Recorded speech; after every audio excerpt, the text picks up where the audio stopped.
responds beautifully. So you imagine they're planting a poison gas that if you don't leave your land, they could explode at any moment. And it concentrates in valleys. The part that we're going to talk about next is the Hurricane Helene, which had a lot to do with land as well. It's another way of grabbing somebody's land. So just to be clear, they're planting a poison pipeline that they could decide to explode at any moment if you don't leave your land. And they're always after the car. You notice that. They're always after the internal combustion engine car. The connection here with ethanol is that this corrodes the internal combustion engine car. Right now, they're keeping gas prices low by adding more ethanol to your car. My car is acting a little bit strange because there's so much ethanol in the engine that knocks a lot more. So this is connected to the electric car scan as well. Everything is a single piece here. And you have to think in terms of, it's no accident that they're doing this. If they've created the scam of carbon credits, and carbon is a bad thing, they want to grab your land. They're doing this for so many agenda reasons. Then the next extrapolation you could say is, yes, it's a poison pipeline. And if you don't leave your land, they'll blow it up. Yes, Kevin. So this is how it connects ethanol. They're first capping off the ethanol plants and sequestering the carbon. So 50% of our corn is grown for ethanol. They have these ethanol plants, they're capping them off, they're carbon sequestering them, turning them into this liquid carbon condensed version. Well, it's in our heartland, where they grow corn. So I'd like, yeah, we're going to go on to the next video right away because, yes, I think. I think if those people along the pipeline in both UCC 1-308 and between national, they wouldn't be able to touch it. They have no jurisdiction, especially since it's not state, federal, or local. It's a corporate building. Sure, that's something. Yeah, but that would be a remedy.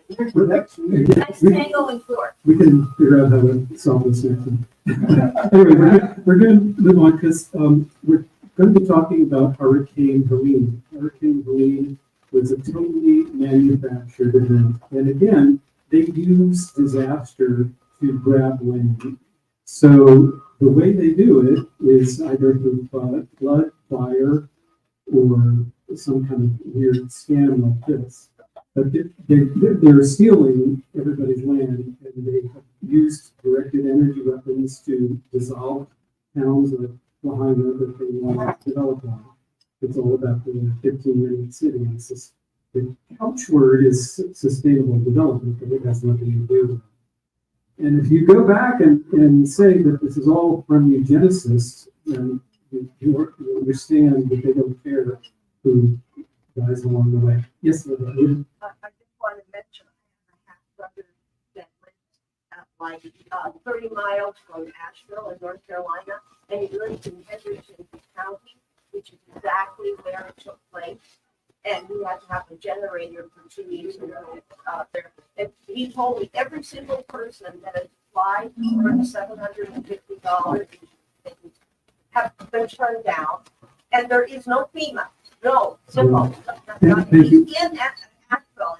There's no FEMA there at all. We might have a little time after this next video to talk about that. But I want to really start to re-educate everyone about wet surface air coolers, because this is how they create flash flood events. Wet surface air coolers and then releasing dams. This is maybe the purpose of dams, because they were all set up and built in the valley, created by a dam. There's that potential eviction notice coming right at the dam. We can do that whenever we want. So this film is Weather War 101, and it talks about wet surface air coolers.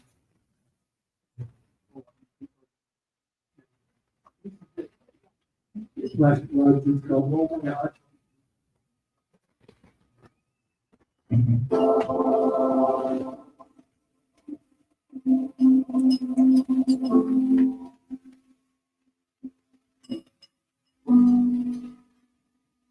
At this point, we've seen it more times than anyone can count. With all due apologies, folks, we were expecting to live stream from this computer, but the switchover didn't happen. Seemingly out of nowhere, and often ending just as abruptly.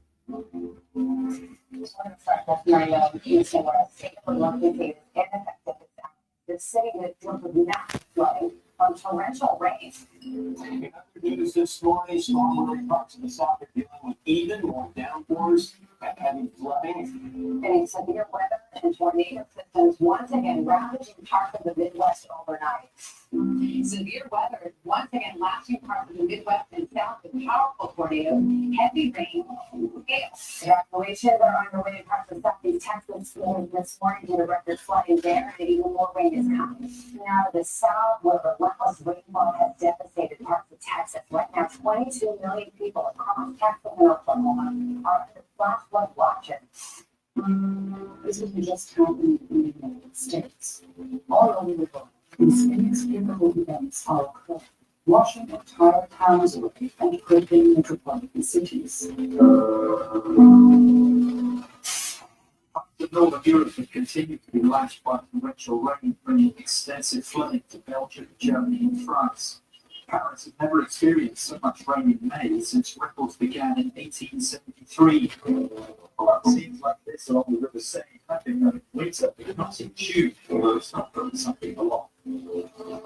This is not a river or a canal, but a motorway, the A10 near Orléans. Hundreds of people became stranded on Wednesday. The army intervened to take them to emergency centres. Remain in their car. Not sure. In some parts of northern France, getting around is a question of improvisation.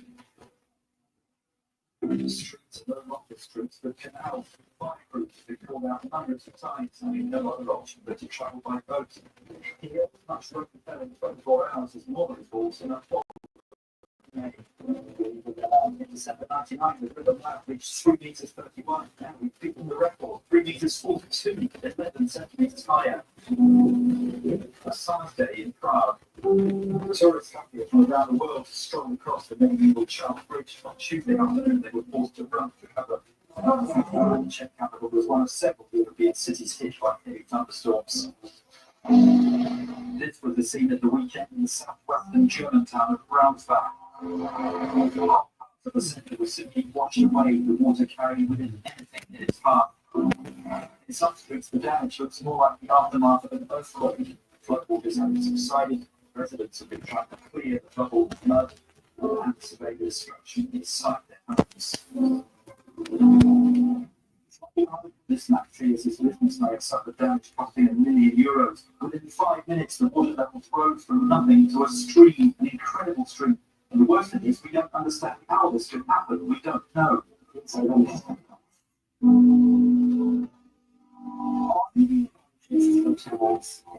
Somehow part of climate change. But as you can see with your own eyes, these massive bursts of water vapor don't come from the oceans.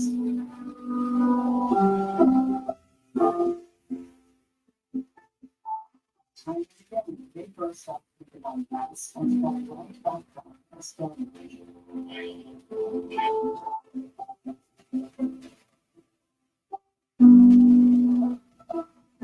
It's not the exception, it's the rule.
geoengineering happen anywhere in the world.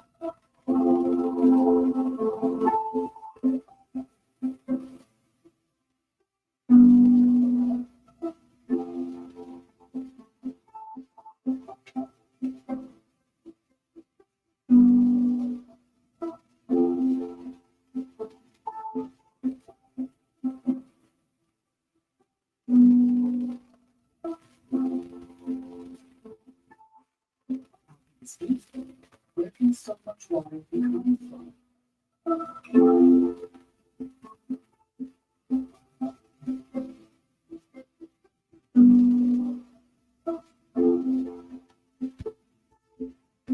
The answer is shockingly simple. Easily visible. Explain the real issues of climate change that even biologists and scientists refuse to acknowledge.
Each of these cooling towers can export power. Some cooling towers can all 8 towers.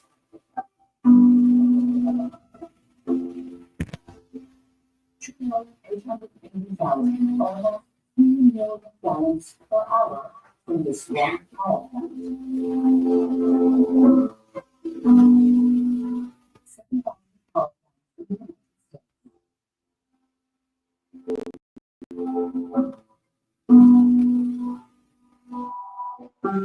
62,500 power plants developed.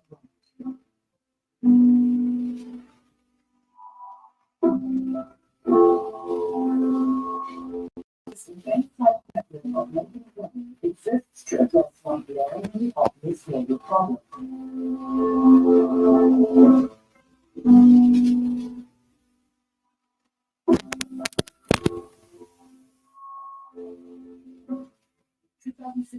Was the hottest year on record, and of the 17 hottest years on record, 16 have now occurred since 2000.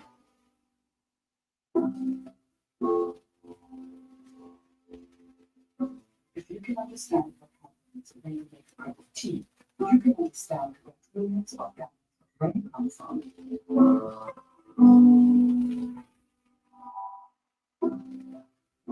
Here's the truth about flash floods before the leaves one.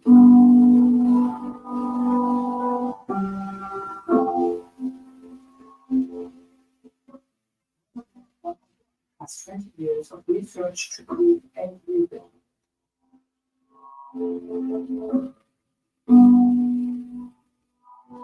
One of global warming needs your help now more than ever to bring the truth about global warming, climate change, and flash flood disaster to light.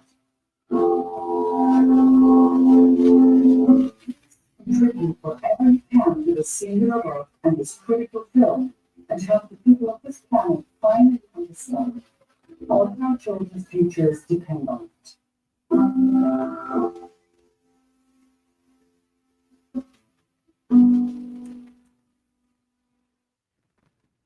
So, thank you. I want to just give you this flyer. I don't know if everyone has it. I want to pass it out. From Dane Wigington's site, geoengineeringwatch.org, so you can have them. So, just to show you kind of the psyops behind this, Dane Wigington is incredible person, and I follow him intensely. I love the way he reads headlines. But the fact is, he worked for Bechtel. And Bechtel is a CIA company, and they were in charge of synchronizing the wet surface air coolers. So I'm watching Dane Wigington, and he's talking about chemtrails, and I'm thinking, wow, yeah, he's great. He's really telling us like it is. And then I discovered Weather War 101. And suddenly, Dane Wigington came out with a video saying there isn't enough water in the world to pump up into the earth. That's not true. Wet surface air coolers are not true. So they're playing us with this idea of natural cloud versus unnatural cloud. So we have a bottom after chemtrails, supposedly. These clouds that are featured above are actually wet surface air cooler clouds. And the sky is painted blue with ethylene with bromide, which is a fumigant that turns bananas from green to yellow. And it has a chemical effect in the sky to make the sky look blue, because the sky would look like milky white all the time because of so much aluminum particulate matter up in the air. So they're playing this like us, with us, and he's still sponsored by Bechtel, I'm sure, and he's done much to smear other activists. He did much to smear Michael Murphy. Michael Murphy had been Wigington in his film, and then Michael Murphy was smeared by Dane Wigington for drug use, and believe he was targeted for his beliefs and what he was trying to say. Just a small note for the briefest couple of joined us is I did with Jim Lee an expose or a web series, what do you call it, of the StreetYard meeting with Reinette Senum and Jim Lee. And he starts off the meeting by saying, "Oh, I was troubled by NSA. Oh, I got an hour late because I'm troubled by NSA. They're messing with my computer and everything." So Jim Lee's great too. ClimateViewer.com is an incredible website, but he's controlled opposition. He's what's called a gatekeeper. So he can tell you some truth, and his major thing is that he says that chemtrails are in jet fuel, which he also, during this meeting, he totally poo-pooed the idea of wet surface air coolers. He said he had an interaction with a guy that was for, I don't know who he was talking about, because I believe this is Sophia Smallstorm, and he said it was a guy, maybe it was Jim Lee, or James W. Lee, who also has passed, but he used to talk about wet surface air coolers as well. So there's certain things that are controlled. These people, as gatekeepers, they'll tell you 80% of the truth, and you just have to be discerning because what they're covering up, the other 20%, is the most important. So I just want to show that the next video is more about Hurricane Helene. And it's just a very short piece, but it's about the way they burst the dams, control of flood, and create a flood. Who's this by, Robert? This is someone on the internet, I don't know her name, but there it is. It's this rock bottom, AVL. Eve sent this around, so very appreciative to you. This is what I think I know, and I think you're fact. Fact number one, there's over $300 billion worth of lithium in Western North Carolina.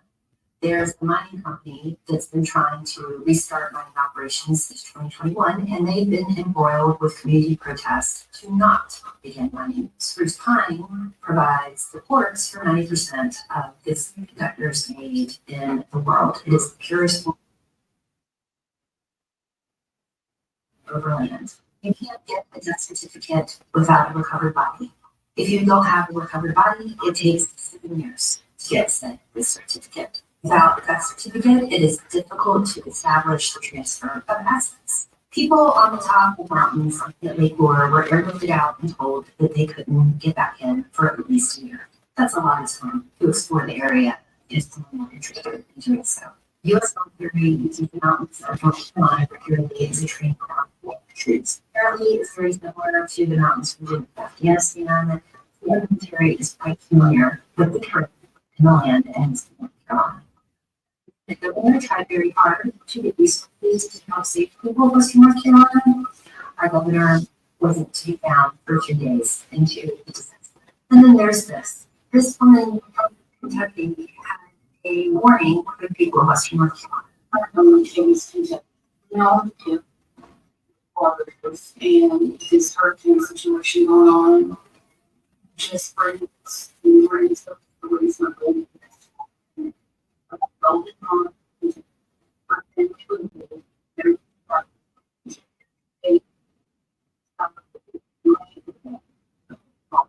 my grandparents told me when the water it's just like the water it's the rain that we pull in the body from the roots of people and work it up.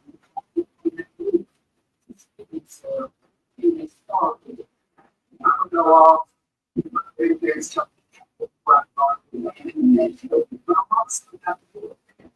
They made a book, City Golden Pond, and I'm still got. She went through the hair.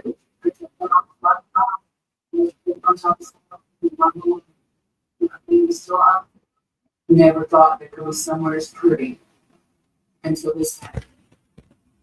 And watching the mules and the horses walking through the trees. I said, my mom is alive, you know, being what it is, where we're from. Until I saw the mules walking through the fields. And to think that these some beaches, one of their land, they just drowned them out. And y'all think that hurricane came in and did all that. The dam broke. That's what happened. And a wall of water and trees, what country comes to the mountain. That wall of water and debris is because the dam broke. But y'all ain't gonna tell me that if y'all go look at that dam and investigate, y'all won't sit separate behind because of somebody tampering with it. Y'all need to be down there investigating. Y'all need to get on your four wheelers and your horses. You need to go to that dam and you need to investigate it now. Because the second somebody just get down there and they're able to remove shit, you'll never have proof. You don't need to load up and go help the people who are still at home. Because the second the government gets through the trees, they're going to be taking people's property. And people are going to need help. They're going to need help fighting for their land. It's absolutely gut-wrenching. Troops. Dams in North Carolina, according to official report, were in need of much repair and maintenance. But I couldn't find anything specifically about this until a couple days ago. The city of Asheville has known since 2004 that the dam at the North Fork Reservoir was decrepit and inadequate and of lethal danger under flood conditions. They had 20 years to fix it when the moment of the test arrived. Hold on, the but to open the floodgates and let the water sweep away lives and homes and future in the Shenandoah River Valley. And then there was this. In a nutshell, Billy dams of the line, the points were at flood levels before the storm hit. And we had to open the floodgates in order for the dams not to break. Because if the dams were broken, it would have wiped with all of that part of North Carolina and Tennessee. The mix of water came down so hard and so fast. We went home. And it was so deep, really deep. And they were finding people in the trees, the tops of trees. The last thing I had was their work done. The kids walking around asking for mom and dad. And I think that the rest of the country doesn't understand these things are hollers like that. All over western North Carolina, eastern Tennessee, Virginia. All the communities of people just wiped off the map. He said families of 10, 11, 12 women on table land gone. I said, well, do you know of a count? He said, no. He said, I've been through the same thousands. He said, but I don't know if we'll ever know. He said, one guy from here in Shenandoah, they found over in Tennessee, the river ran so hard and so fast. I think we deserve to know the details of why these 3 dams, the floodgates were open.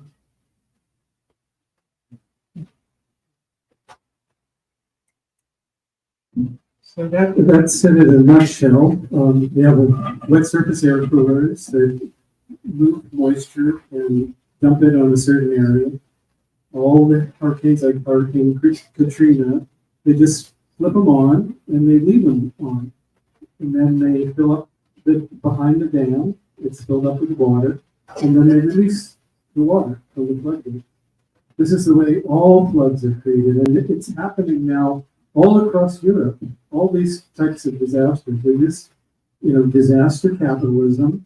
Weather futures are on the Chicago Mercantile Exchange, so people are betting that there's going to be something because they know there's going to be something. Hillary Clinton was Secretary of State. She knew there was going to be an earthquake in Haiti because they created the earthquake in Haiti. And then they make all these charities and they make all this money off of it. This is how everything works. And it's all part of our military-industrial complex. Because of climate change, we have been labeled as terrorists. Our carbon footprint is so bad for the earth. So everyone is an enemy combatant. All of us, the entire world is an enemy combatant, according to the military-industrial complex.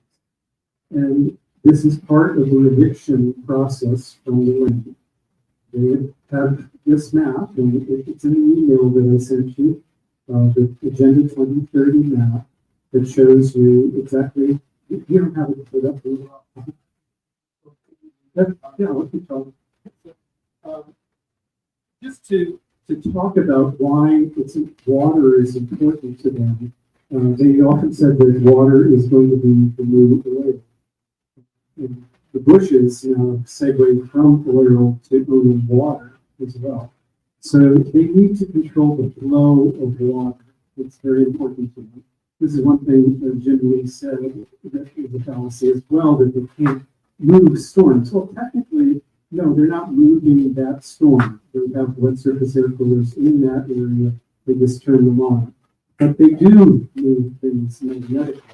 So that's why chemtrails are so important to add to the mix, because the metallic particles make it easy for X-rad and electromagnetic frequencies to move that storm.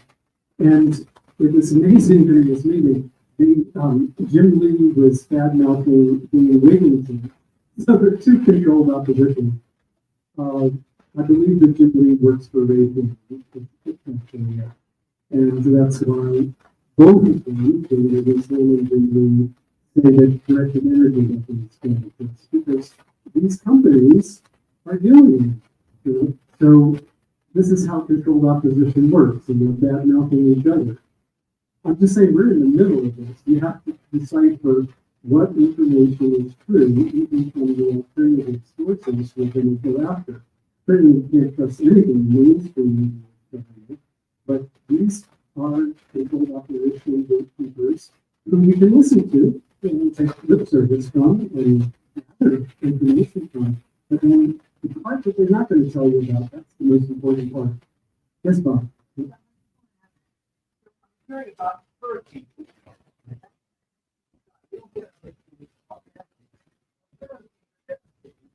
So, to create a hurricane, what's creating a hurricane? I understand flooding, actually coming from the dam. What are the hurricanes? What's creating all of that? Hurricanes coming off that. Okay, okay, you're back into the grind there. So I just showed a film on wet surface air cooling. That's what's creating the hurricane. If they want to create wind events, then they use a chemical. It's aluminum chloride trihydrate. This is what makes it cold. When you have unseasonable cold, and we've also been having chem fog. I don't know if you've noticed. We've had chem fog, and that has chlorine in it. That's how they create this kind of artificial fog that we've been having like San Francisco. But sure. So, by the way, I did find these.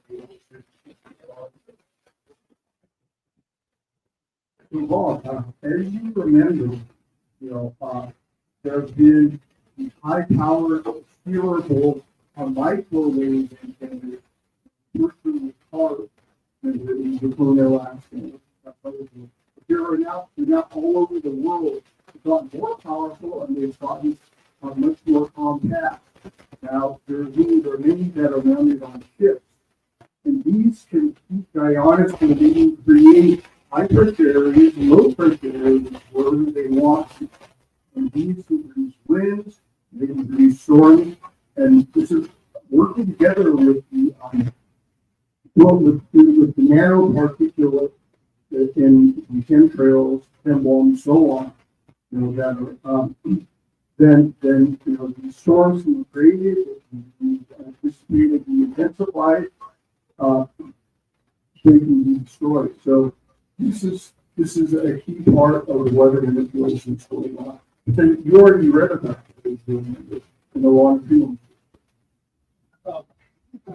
Yeah, thank you for that clarification. So it's so true. This is the map of Agenda 2030. So you can see on the right, this is Agenda 2030. It says simulated reserve and corridor system to protect biodiversity. As mandated by the Convention on Biological Diversity, the Wetlands Project, UN and U.S. Man and Biosphere Program, and various UN, U.S. heritage programs, and NAFTA. That's it. It's Agenda 2030. It's a map put out by the UN. And these red areas, this was in your email, so you can take a closer look at it. And you have one copy of it. I'll just read you what it says. That core reserve corridors are in red. All those areas in red are supposed to be non-humans, are not allowed in that area, the red area. The yellow is a buffer zone. It's highly regulated use. So look at all that red area and imagine who lives in those red areas. And this is their idea, that they want to get everybody off those areas and herd them into the smart cities. And the normal use is blue. They also call these human reservations. And that shows you what they think of us. The reservations, this is the same thing that they did with the Indians, right? They put them in reservations, but they want everybody in the reservation. And I don't believe that this is environmental at all. When you see that, what they're interested in is mining these areas and getting the people off the land. We saw in the JFK film that the people were protesting. All right, And Helene is about lithium. So let me read that to you in the middle. So is that in the film? There is a lithium deposits in the area around where Helene happened. And Albemarle Global owns the rights to the lithium deposits in the area affected by Hurricane Helene. On September 24th, they applied for state and federal permits to redirect operations between Kings Mountain and Chimney Rock, North Carolina, the largest area for lithium deposits. Albemarle is mostly owned by Vanguard and BlackRock. They're bringing us everything. Vanguard and BlackRock. They're buying up all real estate. Everything is being controlled by them. They are the largest funds companies, BlackRock, State Street, Vanguard. The biggest investor in Vanguard and BlackRock is Douglas Emhoff. You ready for this? It gets better. Douglas Emhoff is Kamala Harris's husband. This is rather similar to Dianne Feinstein and her husband. So Richard Bloom is Dianne Feinstein's husband. So they decided we're going to close all the rural post offices because it's too expensive to have the rural post office. The Bloom character, Dianne Feinstein's husband, owns a lot of that property. So he was just going to make out because he could sell it. You know? So this is what is our government is all about, kind of insider trading. Yeah, Kevin. I read a book from like 30 years ago, Bush, governor of Florida, back then bought the water rights to the Everglades because Hilton Bloom was one of these people who was bringing in all the stuff to fight. I think basically this is all the stock exchange that's come after us. The stock exchange maybe should never have been invented. I think it's all about money, but it's the eugenesis. What is Doug Emhoff own specifically? He owns the biggest investor in Vanguard and BlackRock. The single biggest investor in both BlackRock. The biggest investor, this is what it says, in Vanguard, BlackRock is from Doug Emhoff. And what are you reading from? Yes, the internet. Oh, yes, it's probably not true then. You don't know. Anyway, you just research it yourself. Why don't you look up his name, see if he's a member of Vanguard and BlackRock, see if I that's just want true. to know how he's that's true. Anyway, Where you got that from? yeah, I know. Gotta share your sources here. So just look up Albemarle.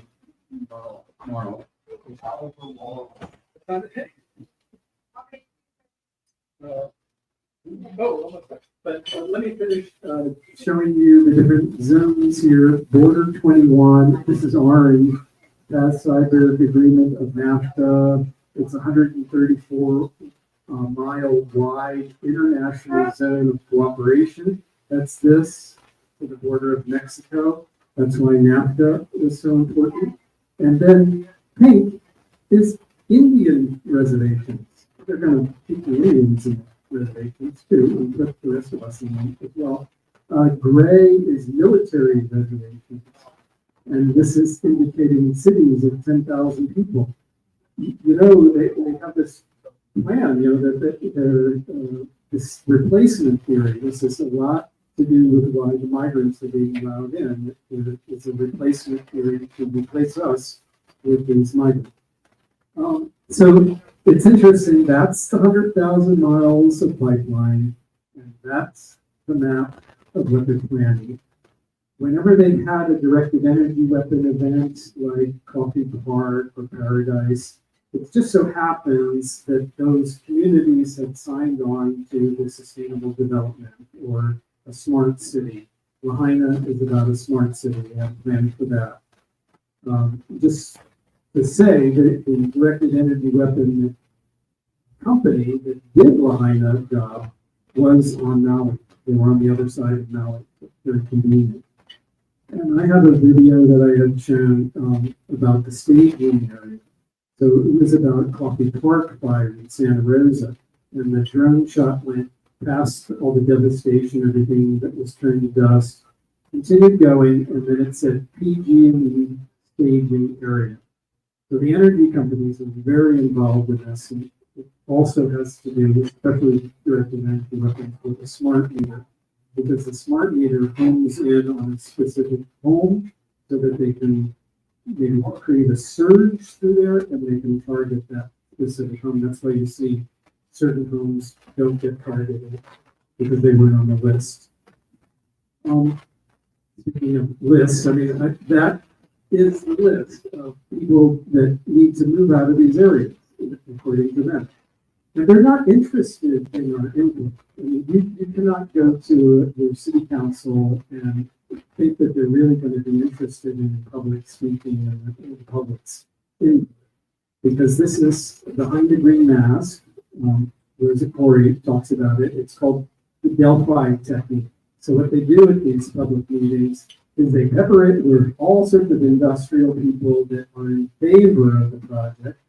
And then there's people that are protesting the project, but they're outnumbered by the people who are in favor of it.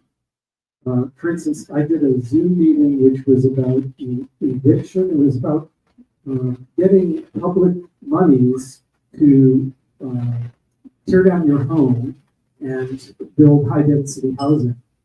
And there were all these people that said they lived in Marina Del Rey and stuff, and they were saying, why can't we get public funding to tear down our home and build high-density housing? Sure, they were all plants in this meeting, you know, and everybody was.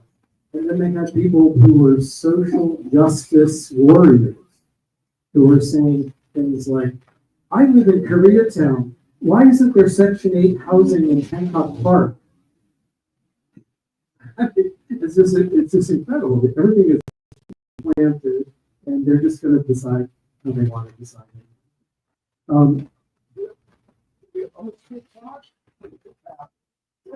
I have two. I mean, Reinette coming on at 3. Do we have time? Okay. So, question, yeah.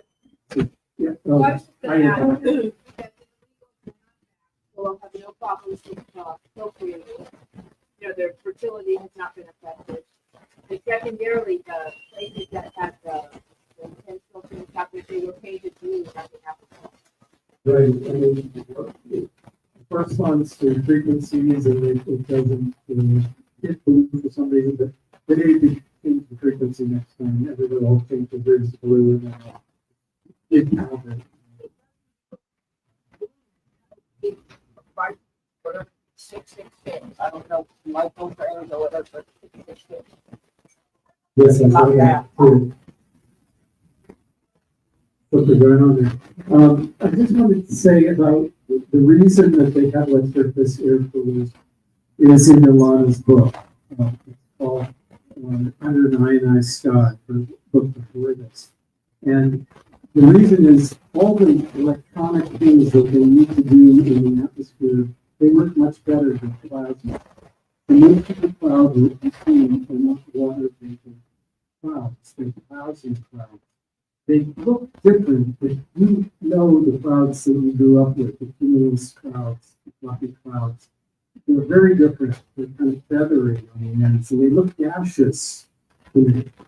And very much so. I mean, you'll see them coming up on the ground. There's so many videos, time-lapse photography in Weather 101 piece, where you saw it just bubbling up from the ground. Clouds don't come up from the black ground. There is no natural hydrological cycle anymore. They have interfered with it.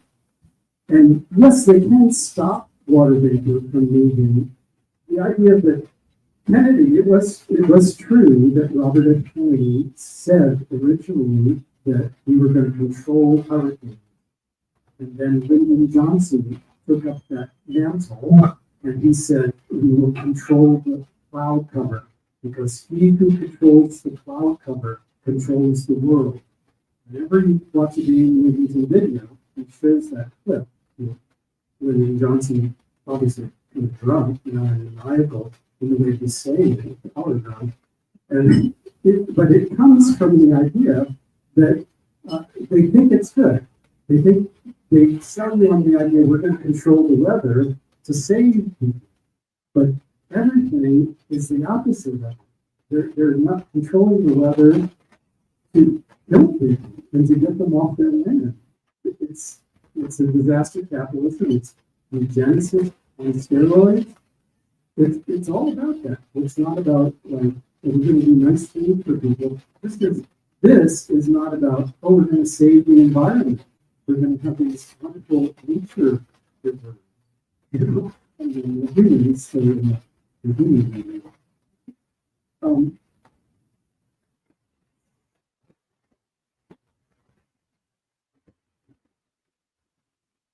Okay, so I'm just winding down now, and I'm just going to show you a few of the things that the reason that they do weather engineering are planetary geophysical operations, electromagnetic operations, directed energy warfare. Directed energy works much better through an atmosphere of plasma than it does through a moisture-laden atmosphere. Surveillance and neural operations. This is what 5G is about. Artificial intelligence needs all this infrastructure, and it's very important that the atmosphere is primed for it. Biological transhumanism operations. This is controlling hive mind mentality. Climate control is, this is just an interesting quote. The federal government has been involved for over 30 years in a number of aspects of weather modification through activities of both the Congress and the executive branch. Since 1947, weather modification bills pertaining to research, support, operations, policy studies, regulations, liabilities, activity reporting, establishment of panels and committee, and international concerns have been introduced in the Congress. There have been hearings on many of these proposed measures, and oversight has also been conducted on pertinent ongoing programs. This is Robert E. Morse, who's a specialist in earth science. So it's just, that's the thing. I was going to say, it's like different branches of the military competing with each other. So my thought is that who controls the wet surface air coolers is most likely the land-based military or the Army. And who controls the things at sea is most likely the Navy. And who controls the chemtrail operations is most likely the Air Force. And they're all part of the military industrial complex. So there's a different company for each of these.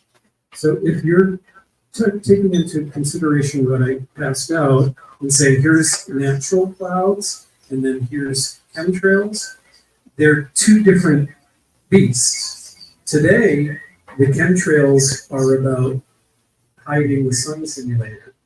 So the sun simulator is out there, it's blocking the sun now, and they need to have a mass of chemtrails and create this artificial cloud cover to mask the sun simulator, which is out there right now.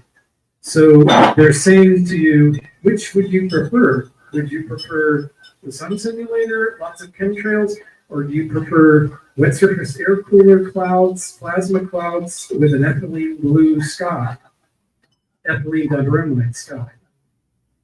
Which would you prefer? So we don't. You don't get a choice anyway.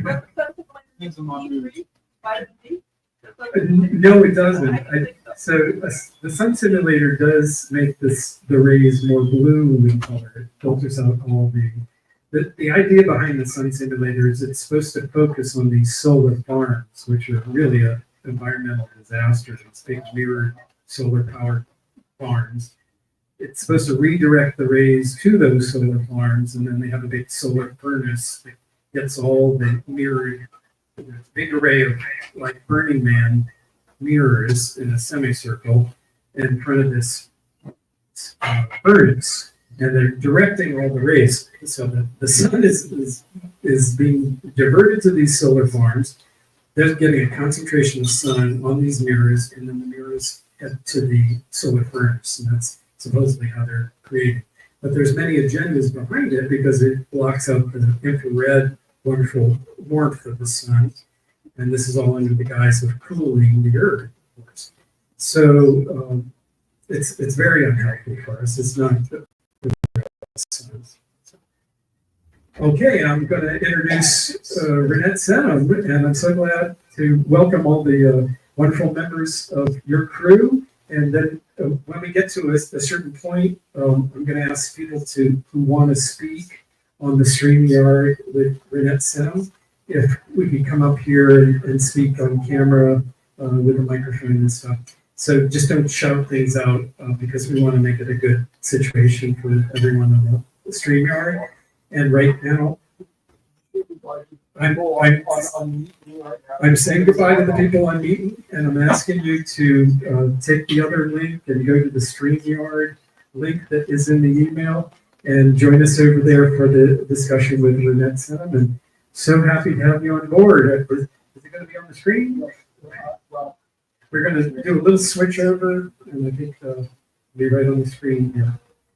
Reinette Senum is doing such wonderful work, we're trying to gather support for talking about things like the bill that passed in Tennessee outlining chemtrails. Oh, I was going to mention in the pipeline reception, we did see Dennis Kucinich, who was Bobby Kennedy's campaign manager at first. He was also Marianne Williamson's campaign manager. And he really had Kennedy mention chemtrails. And, he did one video where he said Woody Harrelson was a good friend of his, and Woody Harrelson turned him on to the idea of chemtrails. He was on in Martha Vineyard and they went out on hilltop and they spent an afternoon looking up at the sky. So Dennis Kucinich, he advanced the space protection bill during the 70s, which is very courageous of him. He wanted to end kind of any kind of manipulation of our atmosphere. Some very bad things happened to him. I believe his son was murdered because of his activity in this and trying to spearhead this. I think he's a wonderful man. He would make a wonderful president. I think he was a teenager. Yeah. It's dangerous to talk about these things, but who cares? Life is dangerous. I think the idea of not talking about it is worse, right?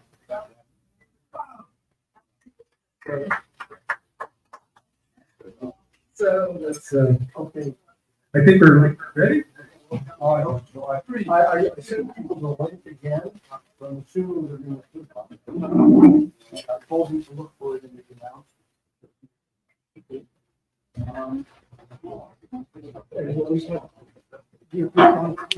So we need to move the HDMI cable from his computer to mine.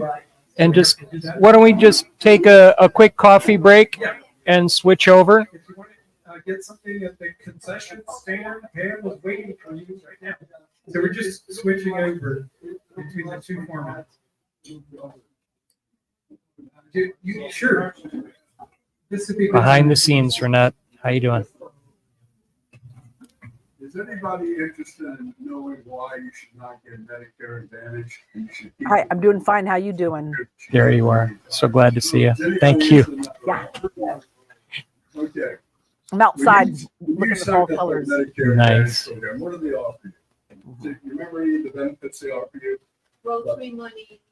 Right. Even they'll buy you groceries, trips to doctors and such like this. It's all these petty little things that they offer you. Okay, what do you give in exchange? Does anybody have any idea at all? Potentially your life. Well, that's a little bit extreme, Michael. The thing is, they're getting all these little benefits. Joe Namath and J.J. Walker, I think, are on TV and say, it's just wonderful. We just give you these benefits. Have you noticed that? Have you ever asked what you have to give in exchange? Do you ever know a commercial entity that's giving you something just because you're such a nice person? Okay, this is what happens when you get the Medicare Advantage. You leave Medicare. You go, Medicare pays a fee to the Medicare Advantage firm to take on your medical care from there on out. Now with Medicare, you can go to any Medicare for a procedure that the Medicare doctor comes up with that's necessary for your health. When you leave Medicare and go to Medicare Advantage, they, as I said, they're paying your fee. They've left you. You're no longer on Medicare. You're in the care of this firm, and Medicare is paying them for you to take that on, or for them to take that, to take on the responsibility of keeping you healthy. So what do you expect down the line from that? You want a procedure, it has to go through their okay. They have to approve any procedure for you. And of course, their incentive is not have to pay that money out. Just get the fee from Medicare, paid it, and then premiums also not paid attention. Okay. So that's it. You have to get approved by them. They have incentives. They're not going to approve everything. Where you just go to the doctor. If they say it's okay immediately. It's Medicare. So Medicare Advantage is a big trap. You need that Medicare. Now, I recently had a situation a couple of years ago, right as COVID started. I ended up in a convalescence center in the hospital for 4 days. I developed a cyst on my right lung. I didn't know what it was. I let it fester for a month. Well, they ended up paying $100,000, and I've got a Medigap policy through United Healthcare. That's Medigap, not Medicare. So it was over $100,000, and I didn't pay it. And before that, a few months before that, I got cataract surgery. That was $17,000 maybe for all that. So what I'm saying is, I'd be happy to talk to anybody about it, but do not go on that immediately. Medicare is too good for you. It's been far too good from the beginning, but it serves you. When you say Medicare, you mean no mental health Thank you, is Steve. there? If you could talk privately with Steve, that'd be great.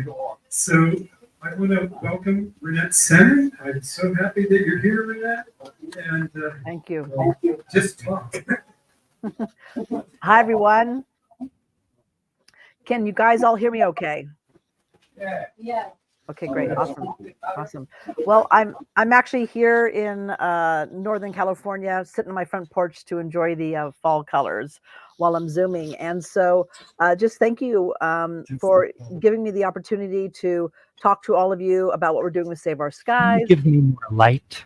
And what we've been working on for about a year and a half. So I'll give a brief background of how Save Our Skies started, the different avenues we're pursuing that we've made available to the public to also get activated, and what our plans are and so on. So it was a year and a half ago that we had record snow up here in the Sierras, and in fact it was so bad that people couldn't even make it to the woodsheds, and both of our homes got hit with a tree, falling down, and people were just, trees were falling over, trees were in snap, ponderosa trees were snapped in half, old oak trees were just busted up, and it looked like a war zone. The snow was so heavy. It was 60 feet high up in the Sierras. We had 6 feet when generally we have 6 inches, usually in the wintertime.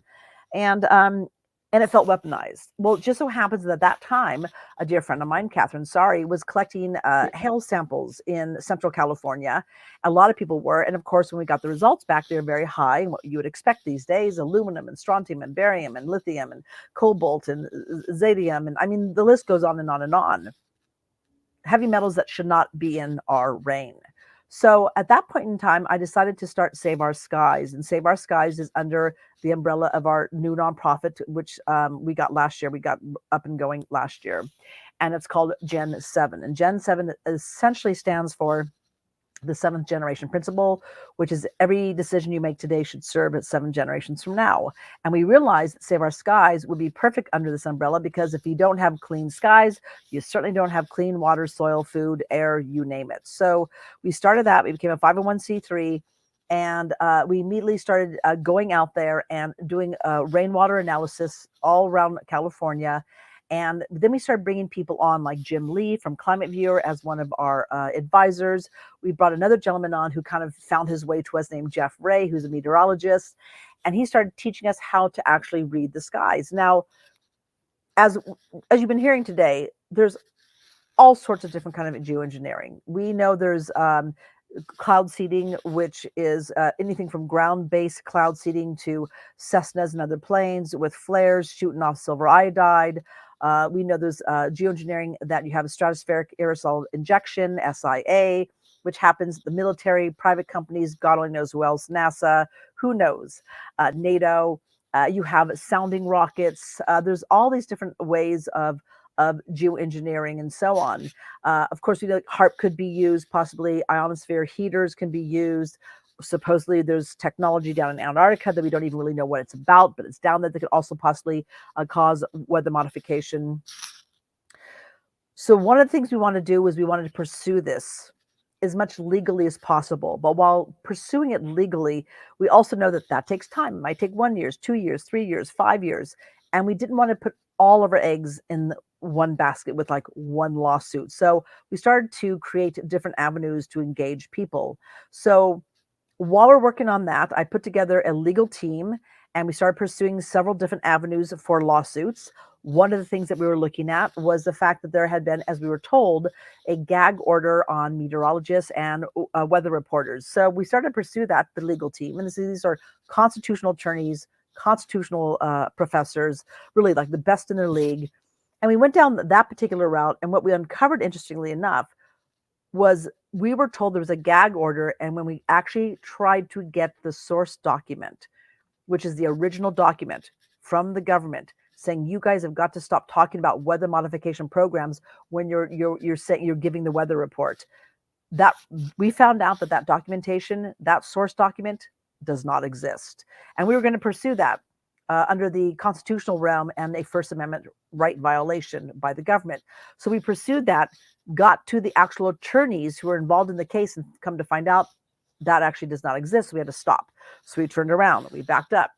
Then we started to look at what's called Make Sunsets. Do you guys know who Make Sunsets is? They're a relatively new business, a startup that got busted in Mexico for doing geoengineering, cloud seeding, and so on, essentially via a weather balloon without the Mexican government's permission.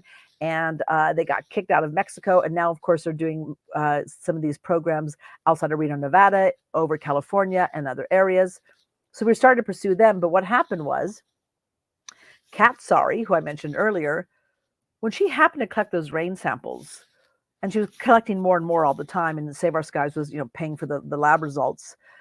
She happened to collect rain samples at a particular time when there was a massive amount of rainfall in Central California that ultimately washed out a whole entire train track, caused a train to completely wreck and crash, almost took out the post office in this one area in Central California, and it caused $39 million in damage.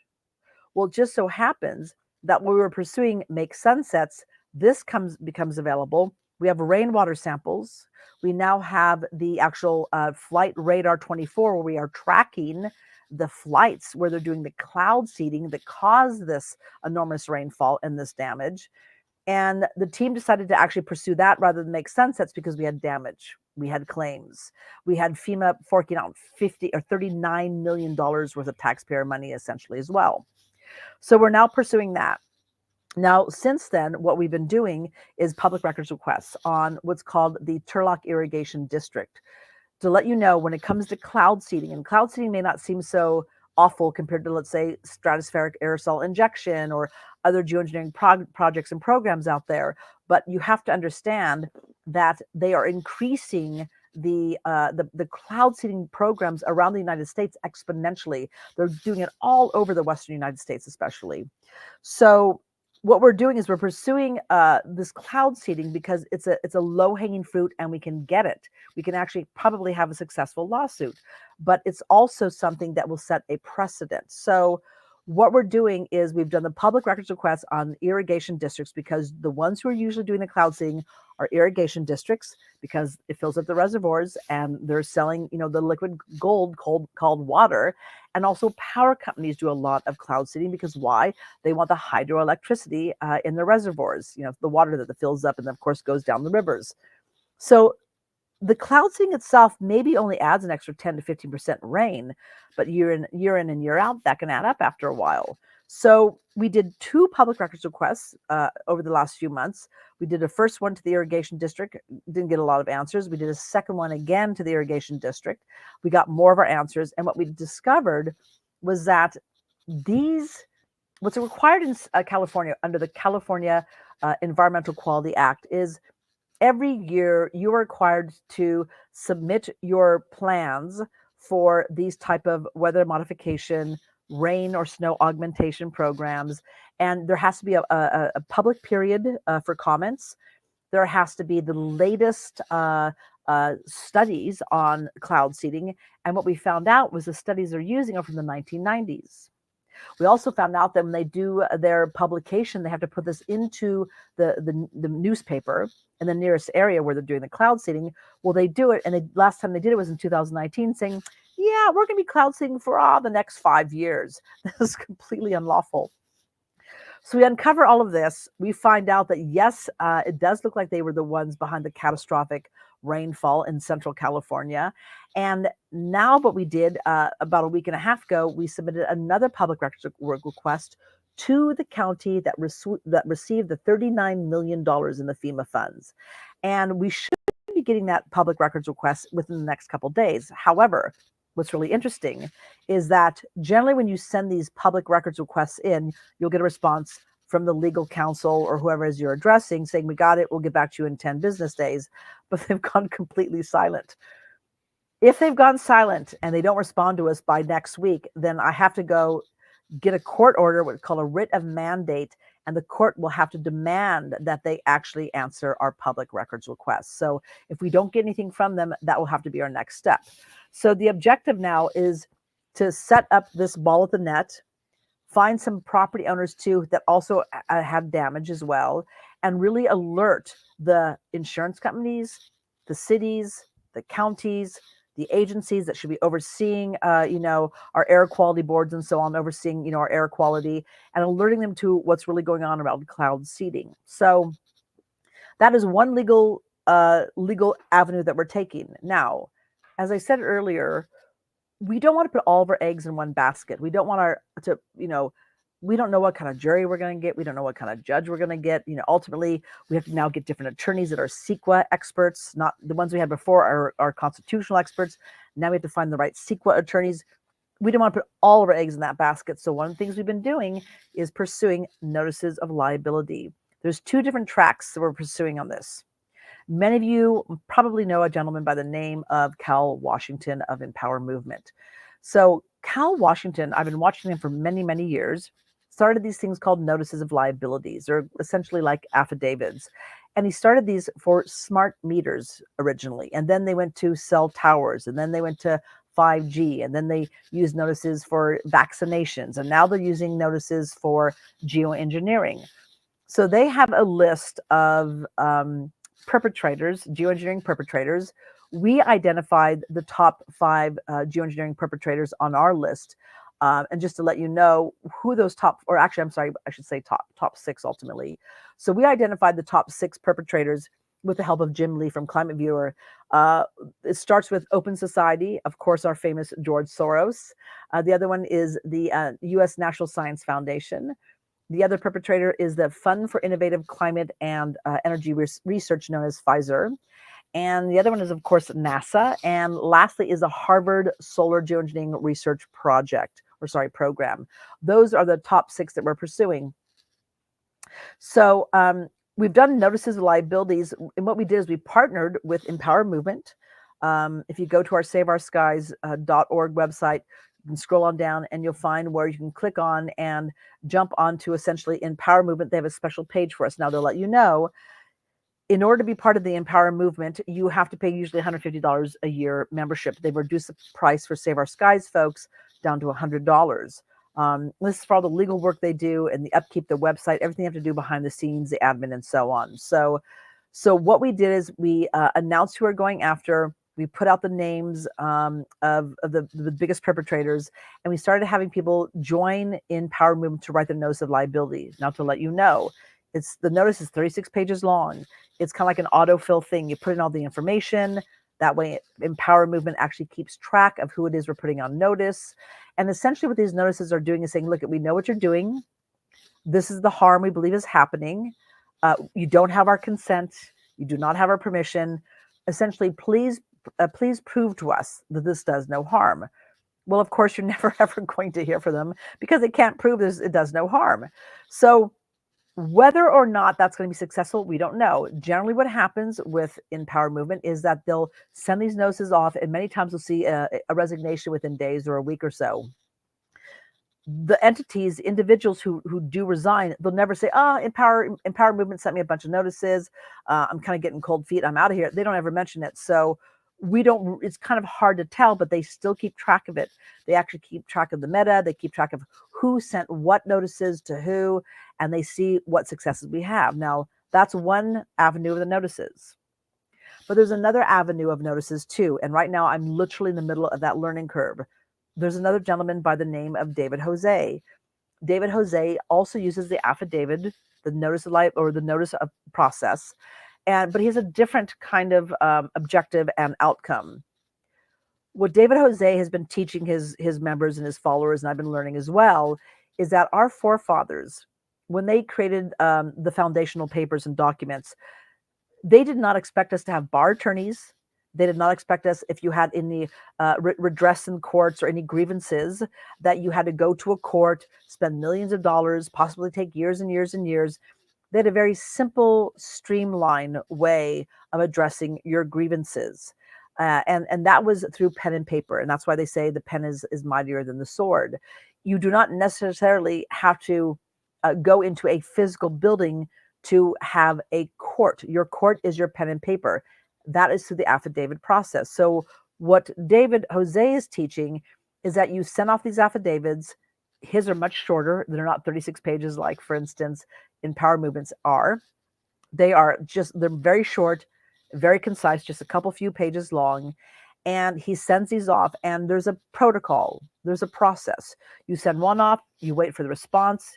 If you go no response, you do it again and do it 3 times. And essentially, if you get no response whatsoever, that is their admitting essentially that they're responsible, that they're guilty, that they can't prove that no harm is being done. Now what you do is you take those notices and you now do go to court and you ask for a jury of your peers.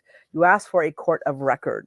And essentially those affidavits, those notices has extraordinary standing in the courts because it essentially is the admission of the person who did not respond to you, who did not say, hey, I can prove to you that geoengineering causes no harm.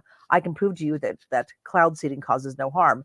That is admissible in court and it's extremely powerful and they can defend themselves, but you're gonna win because they essentially admitted they couldn't prove it. They couldn't prove they can do no harm.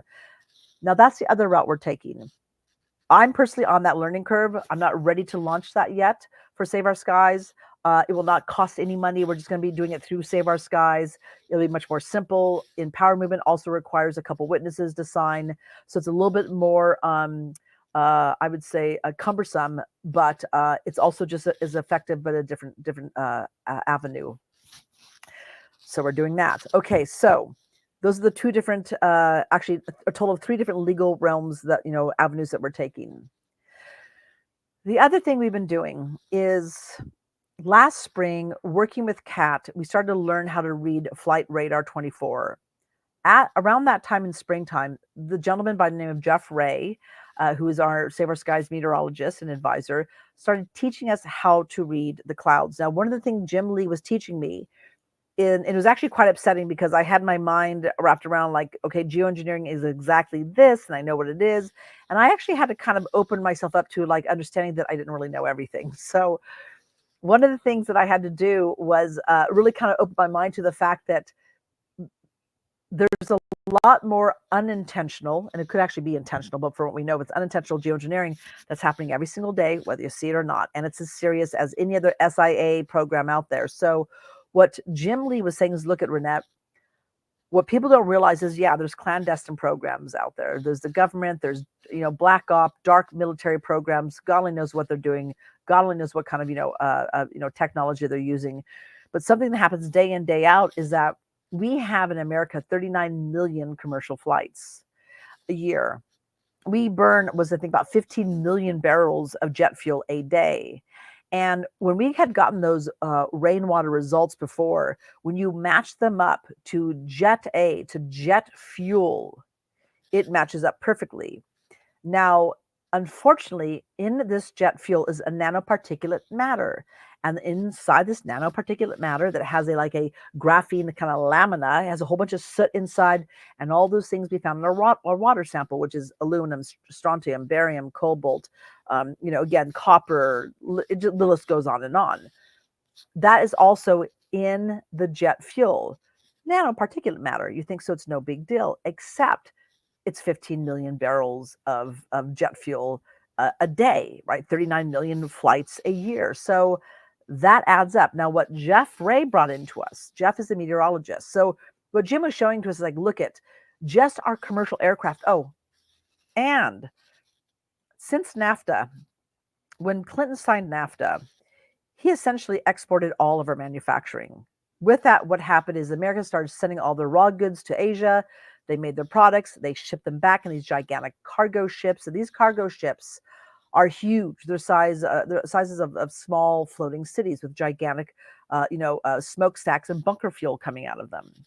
Now, unfortunately, bunker fuel is some of the dirtiest diesel, just absolutely filthy. And it too is full of tons of heavy metal. Now, around 2020, supposedly they're trying to change to an alternative fuel, but we didn't know what was in that. And we always say you have to be careful of unintended consequences. There's something called Javon's paradox where you can make matters worse by trying to make them better. And so we don't really know what's in the alternative fuel. It could be green waste with glyphosates that they're burning. It could be chicken fat. I mean, we actually don't know. There's no standard. There's no monitoring, anything like that. So now they're going back to bunker fuel again. Well, what's happening, though, is if you look over and you Google shipping tracks, you'll see shipping tracks are all these tracks in the Pacific Ocean floating in the air, and you'll see the kind of wobble like this, and soon they'll expand out and it'll create this artificial cirrus cloud. That is caused from the shipping industry. And that is very much a engineered, whether it's intentional or not, is an engineered cirrus cloud, and it's actually creating acidification of the oceans. All of that cloud cover is coming over to the West Coast. Now, when we do our water samples, what we've discovered is that when we sample the rain in the Bay Area, it's not as heavy with heavy metals as it is along the slope of the Western Sierras. Why is that? Well, because generally the cloud cover will come over, it'll bump up against the Sierras, it'll rain, it'll drop out, and that's where you see a lot of the tree death is in Yosemite, in the forests, all along there. And that is due because of everything being rained out from what's coming in from the Pacific Ocean. So what Jim is trying to say to me was that it's not just these clandestine, SIA programs going on. It's our commercial aircraft as well.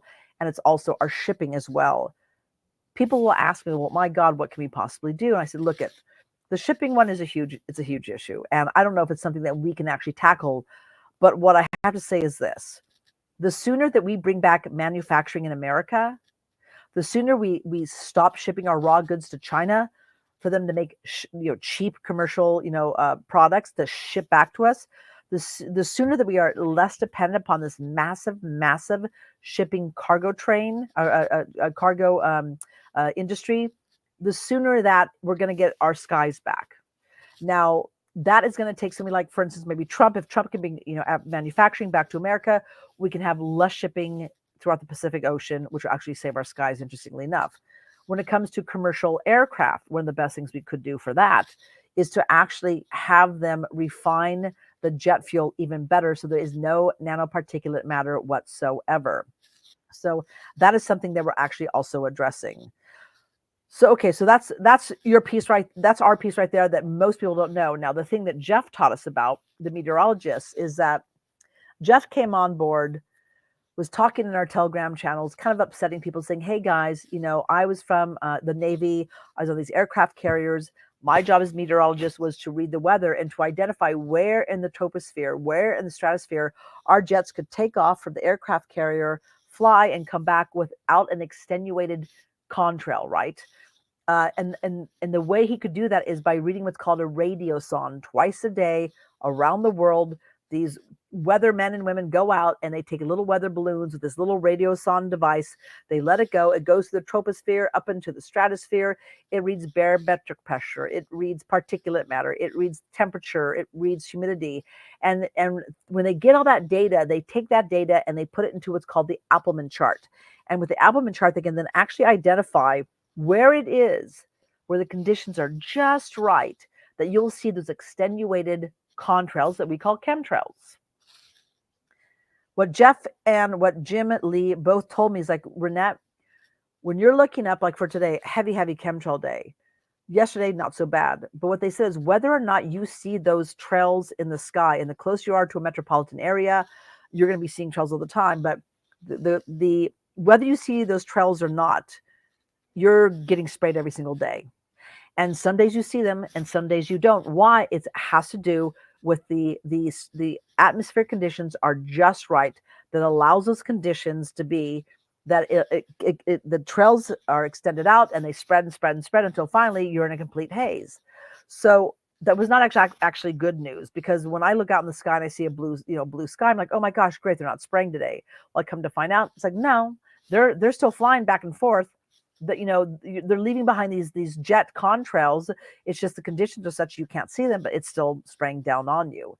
That was a hard pill to swallow, because that was not something that I thought was possible. That was something I just didn't accept. So, and I'm sure many of you have questions around that. So please feel free when we do Q&A, write your questions down and ask me about that, and I can give you more specific information on that. So what we have been doing, and Michael can speak to this, is over the last 10 months now, we have these webinars called Save Our Skies Swarm webinars.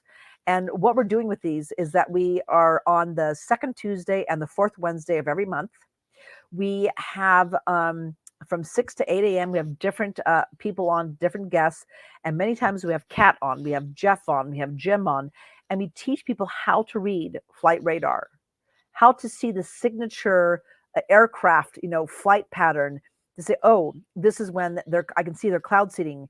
They generate cloud seed before storms coming in and during a storm, so they can get more rainfall and they can extend the rainfall. And again, this is for the irrigation districts. This is for the power companies. So we now know how to identify the signature pattern of cloud seeding.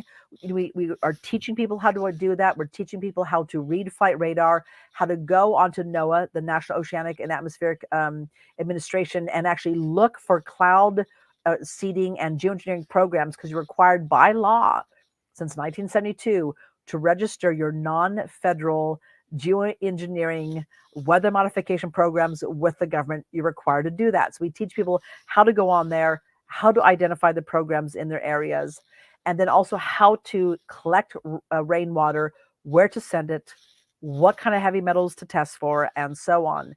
And so what we're trying to do is teach people that, look, we don't have the ability to do all of this on our own. So what we're trying to do is create different avenues for people to meet us halfway. So it might be that you become an expert in reading the skies. It might become the expert in reading the Appleman chart, right? The radiosonde data, and identifying, okay, this is the day we're going to see these contrails, these heavy contrails. And you might actually realize that, oh, look, at today is a day we should not see any extenuated, contrails or chemtrails, but I'm seeing two right now, which probably tells you are seeing a clandestine geoengineering program going on. And they're really spraying something like coal fly ash or something else, or God only knows what. So we're trying to teach people about that. And we're also trying to teach people to actually take the rainwater samples and to get them tested. And then we've also made available different type of public records requests where you can actually send this off to your irrigation districts, send it off to your county supervisors, get the answers you need, how to speak to them, how to put them on notice, as well as we have the notices with the Empower movement. And then we also even have some legislation that I wrote a few months ago, which probably has the most teeth of all the legislation in California. That's also available, not just for the state of California, but for any state they can use this, or parts of this legislation as well. So we're trying to activate people, and we're trying to create these avenues where, we're putting this forward, we're carving a path, we're asking people to meet us halfway. while we're building our legal case so that we can get people involved and engaged and not just wait for us to do it legally, but to actually take action where they are. And I have to tell you, it is very powerful when you take your rainwater samples that have all that heavy metal, all that unhealthy, toxic, chemicals in them, and you give them to your county supervisors, you give them to your elected representatives, and you say, hey, look at, you see this? This isn't from Mount Shasta. This is in our county. This is in our city. This is the water we're drinking, the air we're breathing, the food we're eating. And if you think it's bad for you and me, it's even worse for the children. And it's terrible for the pollinators. That's why we have honeybees who are now, getting Alzheimer's, and 20-year-olds with Alzheimer's is because of all the heavy metals and the aluminum that's lodged in our brain, that's circulating through our body. And so when you actually put this forward and you show people this, it gets real for them and it wakes them up really quickly. And so that's kind of, a bit of our playing field. And then what I want to share with you is that most recently, Jim Lee, and he talked about this at our last Swarm webinar last Wednesday, he actually put on notice for us that NOAA, as I mentioned to you, in 1972, they made it so you legally had to register your weather modification programs if they were not federal or military. So God only knows what's going on there. But these are more private, research-oriented or private weather modification programs. Well, Jim Lee notified us that come November 16th, what they're trying to do is they're actually trying to now include solar radiation management as part of the weather modification program reporting. Well, solar radiation management is not weather modification. You're just blocking out the sun. It's not modifying the rain, the weather. It's not bringing in more rain or stopping rain. It's actually just blocking the sun. So, I believe I can bring this up here in just a second. It's really important that we actually do a public comment. This is a great opportunity for all of us. So if you don't want to get involved in reading the weather, you don't want to get involved in testing the rainwater or doing a notice of liability, we're going to ask everyone in the room today to please, and I'll get you the link here. Let's see. In fact, I'll pop this up really, really fast. Give me a second, kids. I got to get sorry guys, I've got to get all my little buttons here. Present, share screen, and there we go. So this is the Save Our Skies Swarm webinar that we just had last week. And this was essentially when we were having Jim Lee on. So he's talking about Hurricane Helene, what they uncovered and what they didn't uncover, as well as this Weather Modification Reporting Act of 1971.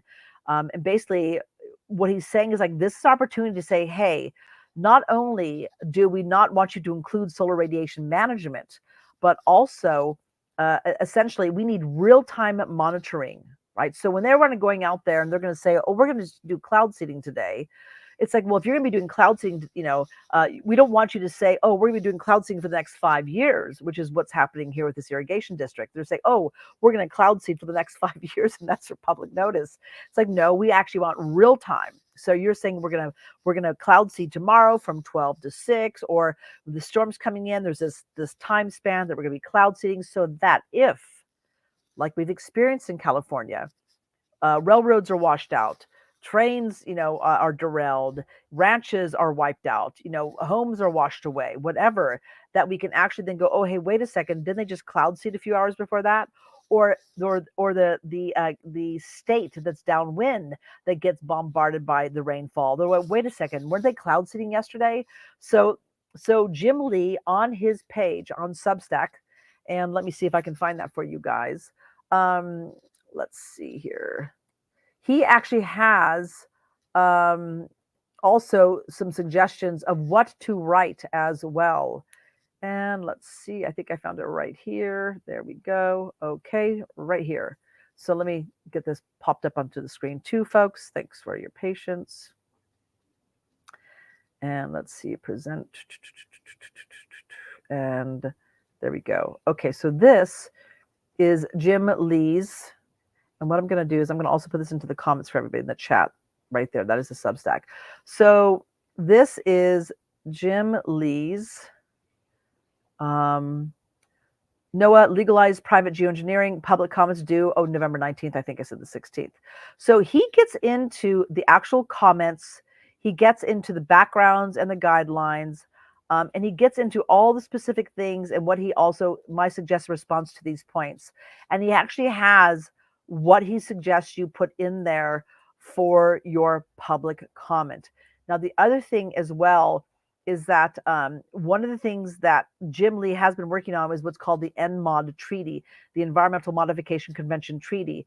This actually came out of Vietnam War. Many of you might know that during the Vietnam War, what we were doing was we were actually cloud seeding. It was the first time we used cloud seeding as a weapon of war. And what they were doing is they were trying to wash out the Ho Chi Minh Trail for the supply chain. And they were very successful, but also did a lot of harm to our own soldiers and military men and women as well.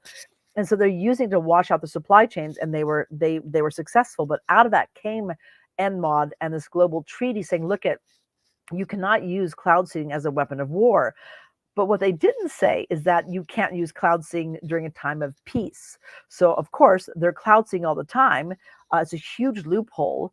And yes, since 72, you have to, register what you're doing, but it's a one page. It's just one page of what's your weather modification program, no real time. There's some quarterly reports. Sometimes they have proprietary information, so they don't even get into the details of like what it is they're even spraying. And there's no monitoring. There's nobody monitoring the air. The air quality boards aren't doing it. The EPA is not doing it. The California EPA is not doing it.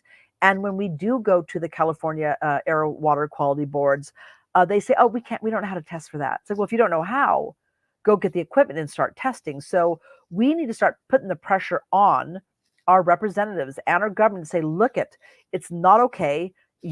With the notices, you don't have our consent. You do not have our permission. You are causing harm. And they've been doing cloud seeding alone for decades now. It's like, oh, it's been safe. We've been doing it forever. Well, we actually have the evidence. No, it is not safe. It kills aquatic life. It kills the biome of soil. It's bad for our health. It's bad for the pollinators. It's bad for our food. There's nothing healthy about it. But nobody has been watching the hen house. So I think what I'm going to do right now, because there's a lot of information, is just see if anybody has any specific, wants to come up to the mic and have any specific questions or clarifying anything at all. Because I know I've been dropping a lot of information, by the way. Are there any questions?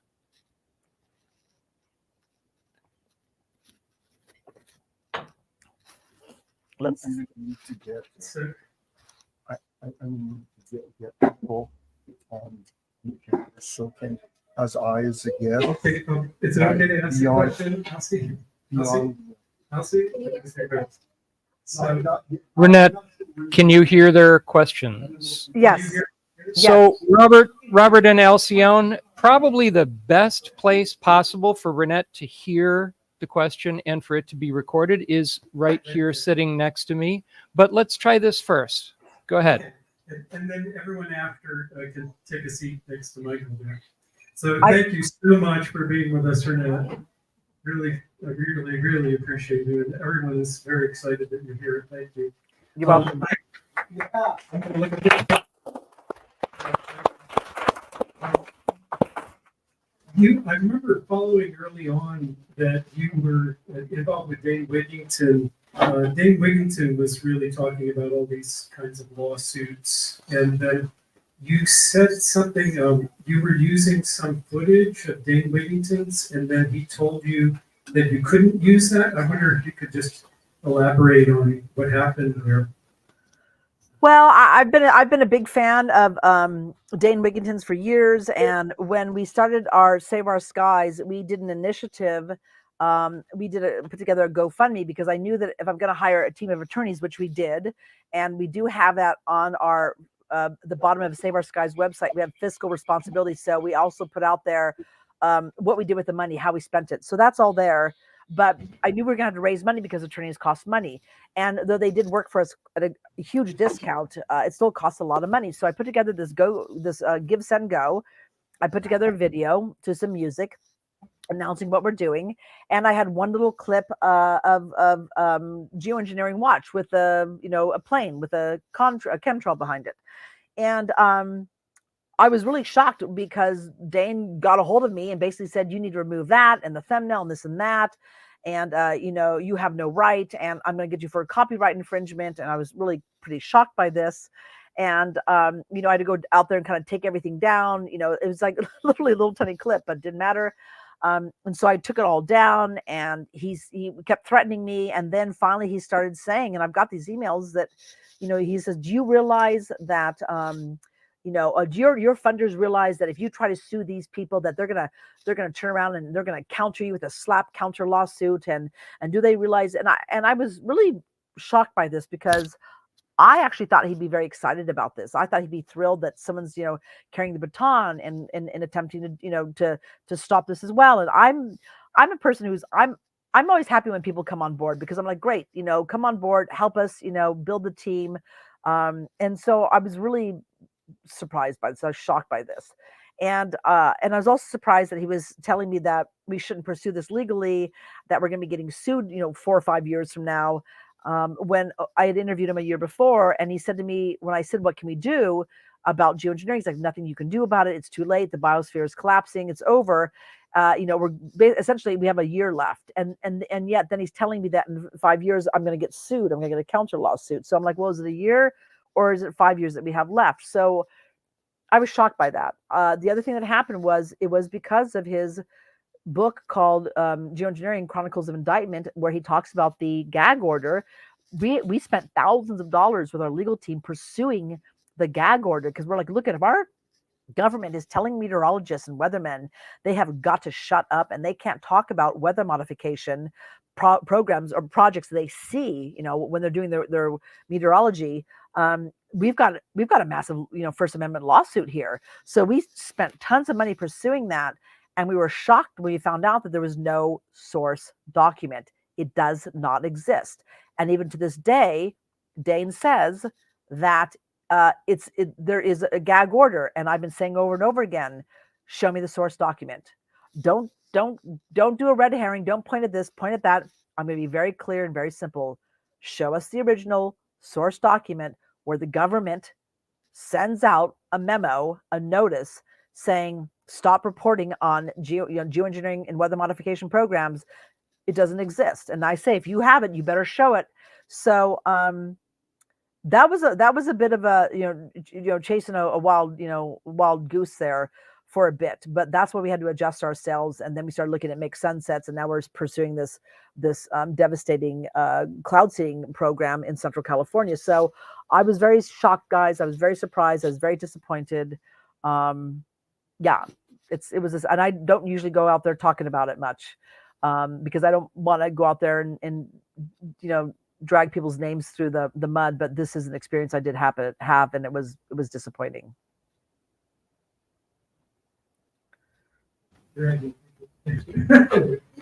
So, Antoinette has a question. Hi there. Hi. How are you today? Good? Michael, can we get the audio from here? We can. You can use this mic. We can do a little bit of both. How about that? Okay. Go for it. As honorable as the legal profession is, I find that a lot of attorneys seem to feel that they know a little more than they do. Yep. There are Americans with disabilities attorneys that really specialize. I mean, it's a very, very intricate, detailed type of law that the average attorney knows nothing about. And I've always just kind of seen this as 50 people that have COPD, asthma, restrictive airways, 50 people saying, wait a second, we're sick, we're made sick by this with provable illnesses, that would expedite the court system, because the court would be responsible for death. And I just don't know if you're utilizing any ADA issues within your case, because that could be a quick slam dunk. We have, I think we talked about that with the attorneys. The attorney said the thing that's going to be very difficult is proving that your illness, that your death is caused specifically by that. That, and we talked about that. That was one of we've had a lot of discussions, and that was one of them. And we were circulating around and around thinking about it. But then when ultimately what happened with Kat, with the evidence, I mean, we have the receipts, we have the invoices, we have the money that was spent, we have the damage that was caused, I mean, all of it. And so they just felt that was a stronger case. Yeah. I'm not talking about provability of causation. I'm talking about the person has it and it's potentiated. So it doesn't matter what the cause of my restrictive airways are, but that shit up there is making it worse. Right. So, right. So that's all about. You can't do that to a disabled person that has that existing, regardless of causation. Right. Right. Well, I would say this: if you know of an attorney who specializes in that, I would love to talk to them, because I have no difficulty in pursuing that and saying, okay, how realistic is this? Can we do this? Is this a good cause? We'll pursue it. As I said, we've got several different methods we're doing, because it's kind of like, throwing spaghetti against the wall and seeing which one sticks, for God's sake. You just don't know. And as I said, I'm not comfortable putting all of our eggs in one basket of, with the legal side. So if we have another avenue to pursue, I would be thrilled. I'm not against that. But I have to say, we've had a really hard time finding attorneys that are available. I mean, like the CEQA attorney, like we're still trying to find our CEQA attorney, and it has not been easy. And I've done a lot of emails to nonprofits who should be very interested in this, and we're not even getting a response. So anybody out there who knows a CEQA attorney, or as you're saying, an ADA attorney, then that'd be fantastic. I'm game. So keep me posted. All right. I've tried to get hold of you, and I will do so again. Michael's the best way. I mean, if you're emailing me, unless it's my Proton mail, more than likely I won't see the email. Texts are the best way. Yeah, because stuff does get lost. See, the burden of the disabled would be the benefit for everybody. 100%. Yeah. 100%. Yeah, I totally agree. Yeah. Thank you for your efforts. Oh, thank you. Thanks for being here. Bob Levy has a question, or Paulette has a question. If you could take that chair. Okay. And who's on deck after? Okay. Great. We're lining them up. Paulette, one of the founders of LA Skywatch. Thank you. Scoot in close. Good afternoon, Reinette. Hello. Now, being under the sun and walking under the sun is recommended for health. Yes. Often there's no sun now. And could you tell us, can anything be done about it? And can we do something about it, please? Thank you. Right. Well, I would say one of the best things you could do is actually that what I talked about, the due date for the public comment on November 19th, that I would, and I think, Michael, you have a link for that, is to put in your public notice and talk about how you don't see the sun any longer. We do not need solar radiation management. The sun is already blocked. We need it for vitamin D. We need it for photosynthesis. We need it for our mental, emotional, physical health. I mean, we need the sun to survive. So I would really encourage everybody in the room today to do your public comment, because they did this public comment period during essentially the election, the US election cycle, hoping nobody would see it and it would just pass, go on, and nobody even notice it. So I would really start right there. And then the other thing is I would suggest coming on to our Save Our Skies Swarm webinar, second Tuesday, fourth Wednesday of the month, and we get into more of the nuts and bolts of how you can get involved. Yeah. Thank you. You're so welcome. I'll need that link from you. I don't have it handy. Okay. Here comes Bob Levy, the other co-founder. God bless. Yeah. Leonard, thank you very much for being with us. I've heard you a number of times. I'd like to ask you a personal question, and that is, I appreciate your passion and your interest, but I'm asking you, what is it that keeps you going? What is it personally that gives you the fire to keep going? Every time I hear you, you're one of those speakers who's willing to be public, who's willing to be visible, And what is it inside of you that keeps you going? Full of piss and vinegar. Well, I've had a really good life, and it saddens me at the idea of those who follow in our footsteps not having the abundance and the beauty that we have. I love life. I love wildlife. I love the animals. I love the birds. I love the animal kingdom, and I love this planet. And it just angers me every day that there's an assault. I mean, every single thing's been weaponized against us. And so it just fuels my fire. I'm an Aries. It just, when I get ticked off, it's like rocket fuel for me. And also, I do believe we're going to win. If I didn't believe we're going to win, I couldn't do this. But I know we're going to win because evil doesn't win in the end. It just doesn't. And the light always prevails. So I just know. And I've had a lot of adventures in my life, real extreme adventures that were just absolutely harrowing. And they seemed impossible to me, but I just know one step at a time, just one little tiny step at a time, and you get where you're going. And so we're just doing it again. It's another adventure. Thank you. Thank you. You're welcome. Thanks, Reinette. Larry, are you in yet? Larry's on the bathroom. Okay. Next question, please. Larry's on break.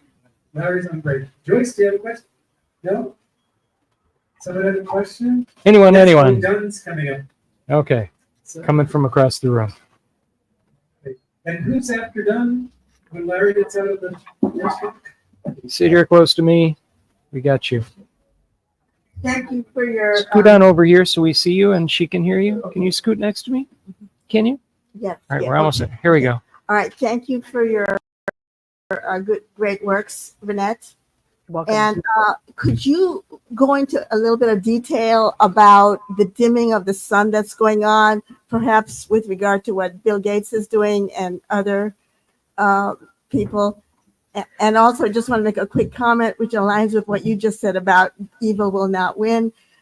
Yes, I agree. And, God is in control, and we have to do our part also. Thank you. Thank you. You're so welcome. So, essentially they're talking about dimming the sun to combat climate change. And I'm a recovering climate change activist. And over 10 years ago, I had nonprofits and I was going to high schools and doing these, what were they, like film festivals on climate change and how terrible it was, and doing energy efficient programs and incentives for Nevada City, California. And I believed in it. I believed climate change was a real thing. And then I started to really look at the data, and I started looking how the climate really wasn't changing like they said it was, and how carbon is not that bad. We need carbon to exist, and we are carbon. And all of a sudden I realized, wait a second. And of course, I was noticing that every single answer they had for climate change was to steal our freedoms, to clamp down on us, to tax us, to fee us, to restrict us, to take away our rights and our freedoms. And ultimately, I realized that it was a big old boondoggle to literally strip us of every right and every freedom that we had. Hi there. Right there is great. Thank you. Whoops. Thank you. Taller than I thought it would be. Thank you. Sorry, guys. I'm here on my porch. Thank you. So when I realized that, I had made a grave mistake. And I felt horrified, absolutely horrified. So there is no doubt that climate change is absolutely 100% the biggest boogeyman that will never go away. It's like fighting the war on terrorism. And Bill Gates is trying to dim the sun to simply, literally, there's no other possibility than population reduction and to kill the planet. Everything is dependent upon the sun. It's insane to think that we want to dim the sun. That's absolutely insane. It's insanity. So I'm seeing a lot of push out there right now. Climate change activists are falling for it. Like, yes, we must dim the sun. I'm like, why don't you just take that rope and wrap it around your neck and hang yourself from a tree, for God's sake? It's insane. So he's doing this. We know what he's like. Bill Gates, as far as what he's done around the world. Thank you again. And we know what he has done with all these, vaccine programs in India, in Africa. It's caused tons of paralysis. It's killed, hundreds of thousands of people, especially young children. And I don't think you get much more evil than Bill Gates. And so we need to fight like our lives depend upon it. That's why I go back to, and I have that link right there. Go on to Jim Lee's Substack. He has all the information for you, including the link to the NOAA public comment. And we've got to say, hell no, not on our watch. And it's imperative because they are just trying to slip this one in when nobody is looking. So it's insane. It's absolutely insane. Yeah.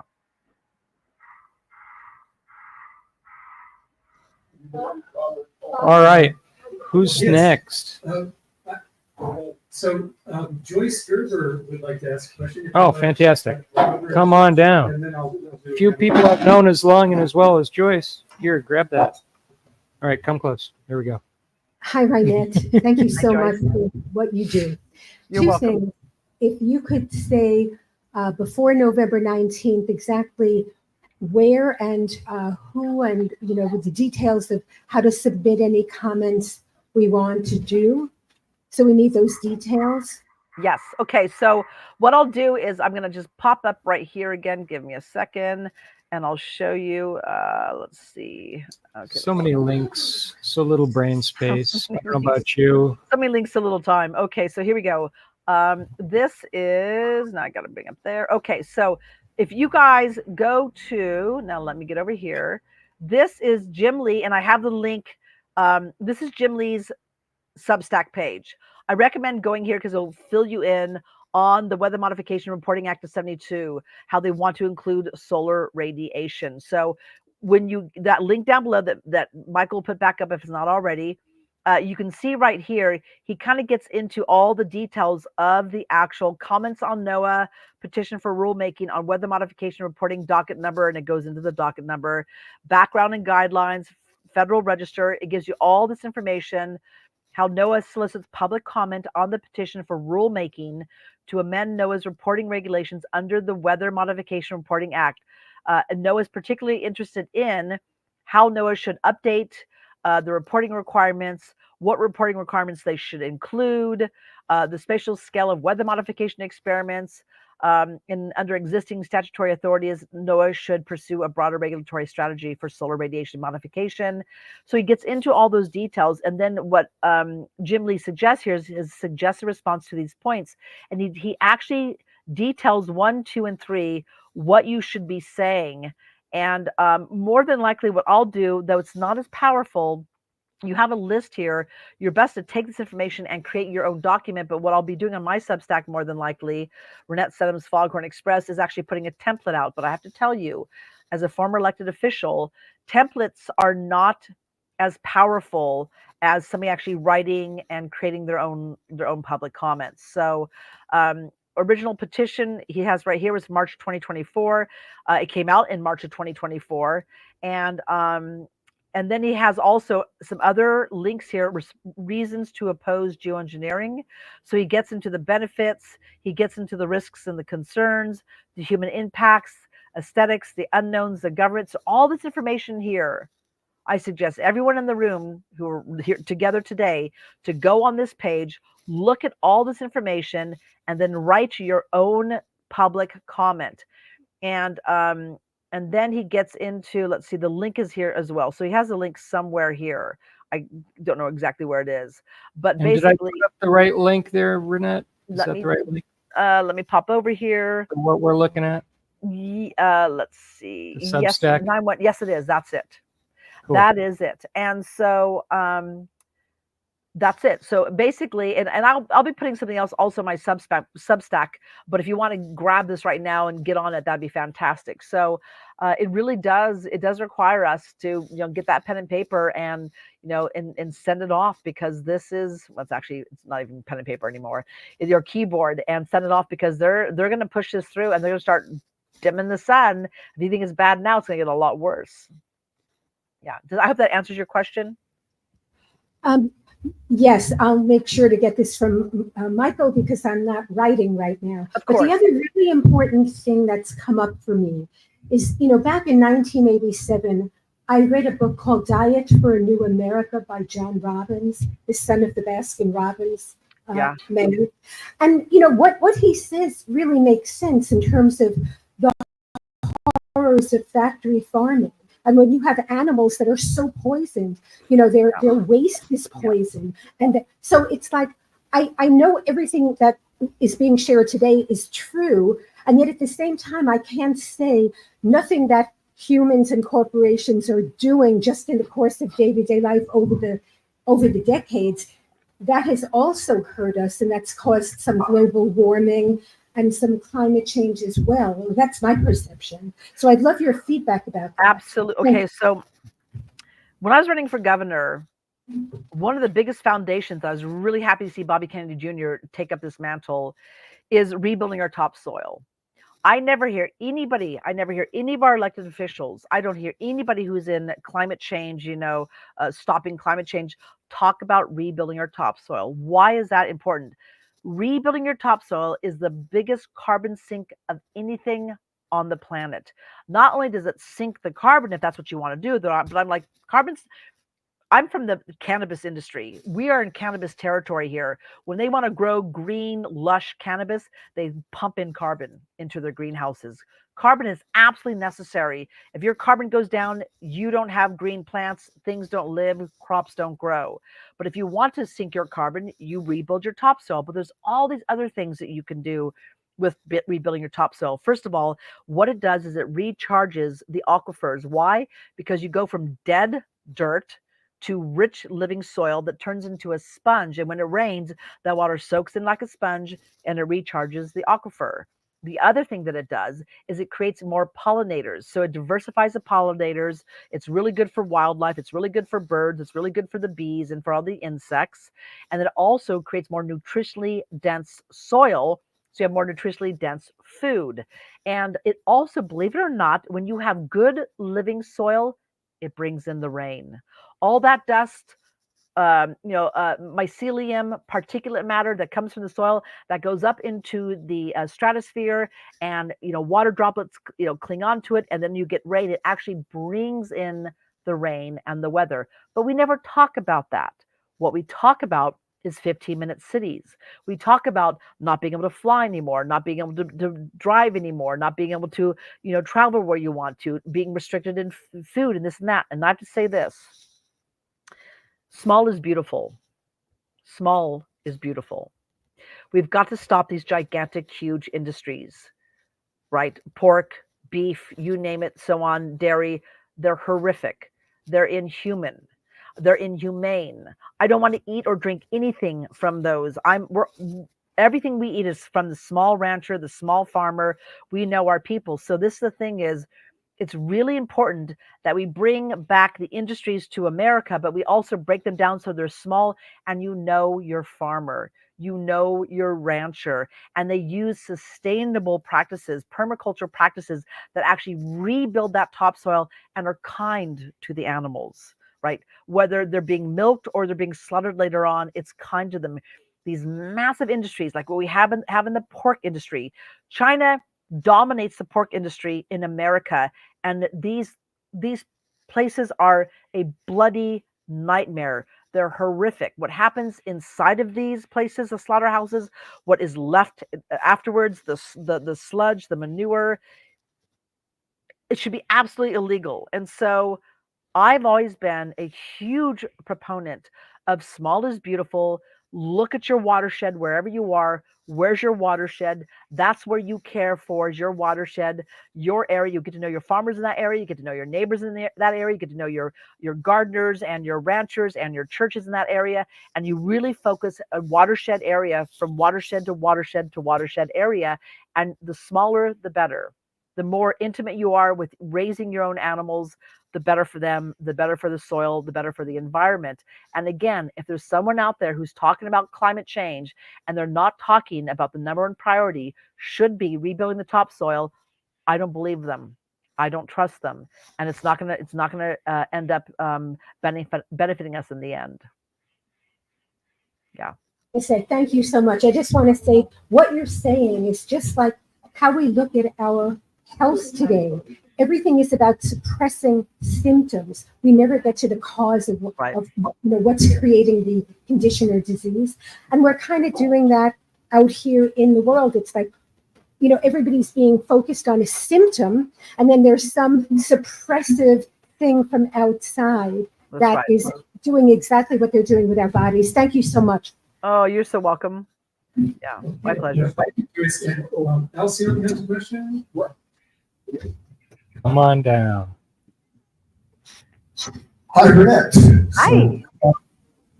I just wanted to say actually that I am a big fan and supporter of regenerative agriculture. And I'm trying to remember to substitute the word regenerative for sustainable, which I believe has been co-opted and corrupted.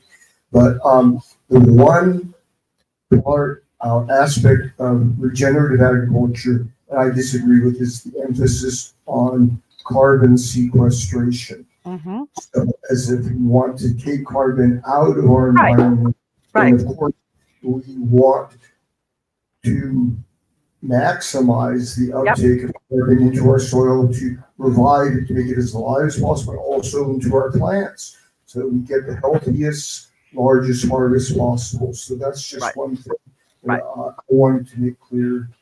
Okay. Right. I mean, as I said, we're in cannabis country, and these cannabis growers, they pump in carbon to create lush, green, healthy cannabis plants.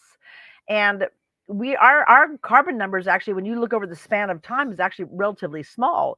When they show you the record of carbon over the whatever decades or hundreds of years, they only give you a little tiny slice. They don't show you the last thousands of years, and our carbon numbers are quite down relatively to all the other thousands and thousands of years. And so whether you want your carbon to be sunk or not, no matter what, building up your topsoil is absolutely imperative. I mean, we essentially, only have about, I think, like 4 years left of topsoil at this point in time, because it's being washed away. And actually in California, believe it or not, it's being dug up and shipped over to China. They're literally digging up some of the Western Sierras and taking our topsoil. It's kind of crazy. So topsoil is paramount. And again, whether you think it's for climate change or not, we need to build up our topsoil no matter what. And regenerative farming is key. Small farms, legacy farms, is by far the best thing we could do for our own health, for our own eating habits, for our own, for really getting to the root cause of our issues,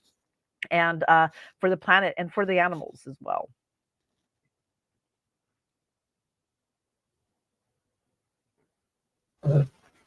Thank you. All right. I'm wondering if you could put the link to your cannabis in the show notes. Seriously, what is your brand? I don't grow cannabis. Everyone else probably does. Okay, great. I'm just kidding. But anyway, Michael wanted me to say something, which is we showed the film by Weather Wars 101 documentary, and pretty compelling evidence that there is such a thing as wet surface air coolers. And I remember, following Dane Wigington religiously and how passionate he was about chemtrails. And then suddenly I discovered Weather Wars 101. I said, this is part of the equation, that there is wet surface air coolers. And he came out with a video just as vehemently as he was for or against chemtrails. He was against the idea that there could possibly be wet surface air coolers. So there isn't enough water on the planet to pump it up into the sky. But when you watch that film, it's very, very convincing. I just wondered how that fit into your equation. And as I was on your Zoom call, Jim Lee, really, those are wet surface air coolers that he has on climateviewer.com, the main photo. And then he pulled up one that was huge, wet surface air cooler power plant.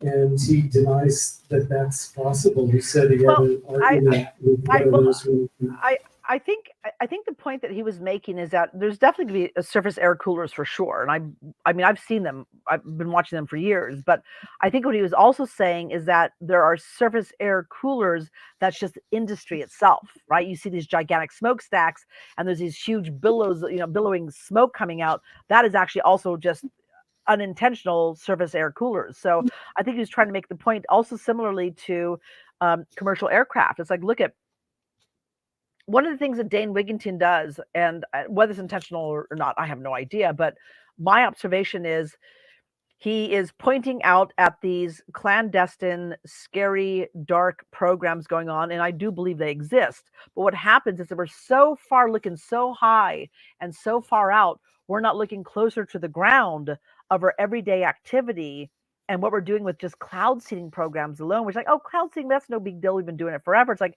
yeah, it's a big deal, and it's growing, it's expanding, and it does have an impact, as well as what just our regular commercial aircraft or our commercial air industry is doing, what our shipping industry is doing. He's like, look at guys, yeah, there's clandestine programs going on. There's no doubt.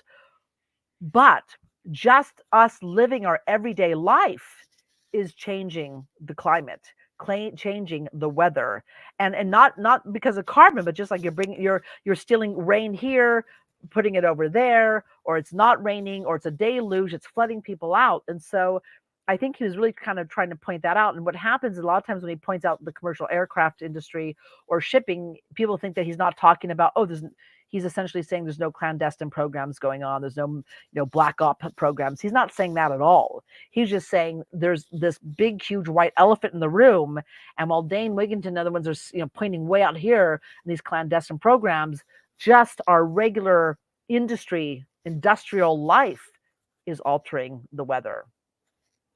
I hope that makes sense. Oops, I can't hear him. Oh, there we go.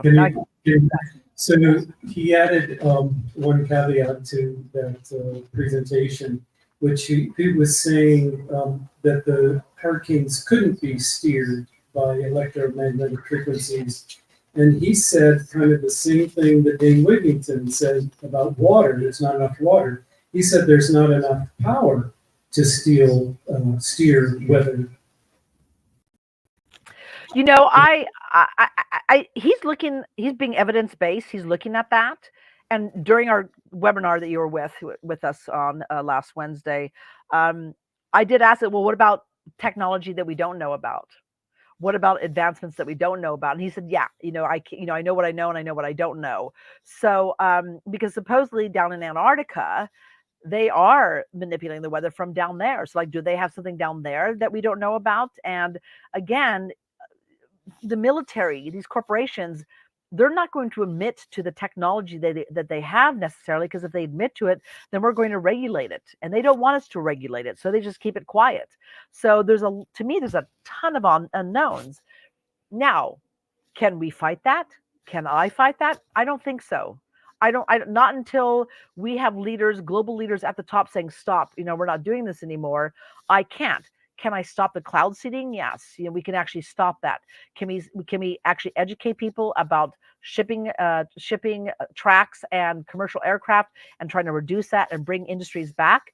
Yeah, we can do that. So I'm also trying to focus on the things that I feel like we have some power over, because I can't stop the clandestine programs in the military. I can't stop what's happening in Antarctica. We can educate our leaders, like, this might be serious, guys. You need to stop this. This is going on.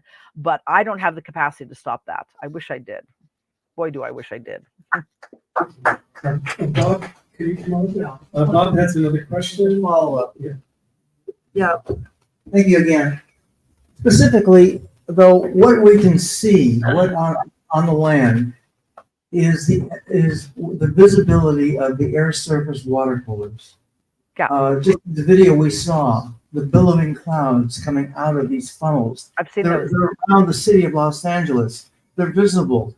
Why is it that we can't bring evidence, proof of something that visibly we can see? This is not invisible. So what can we do? Well, I would actually just that. I would gather the evidence like we are. We're gathering the evidence around the cloud seeding. You need to do the same. You need to show that it's happening, document it, videotape it, do public records requests. Who's behind this? I mean, who are the entities? Is it government? Is it military? Who is it? And I'd start building a case. And if you can't build a case, one of the things we're also investigating that we have not launched is really doing grand juries, citizen grand juries. And that is something that's actually gaining a lot of traction, is that we've been led to believe that a grand jury can only come from the county or the DA or, some official, officialdom. But no, citizens themselves can start grand juries. And in fact, we had a grand jury here in our community that was based upon two women's financial research. And just a couple days ago, the DOJ came in and they raided our what's called Fire Safe Council because of the work these two women did. And that led to a grand jury that ultimately led to the county ignoring the grand jury report.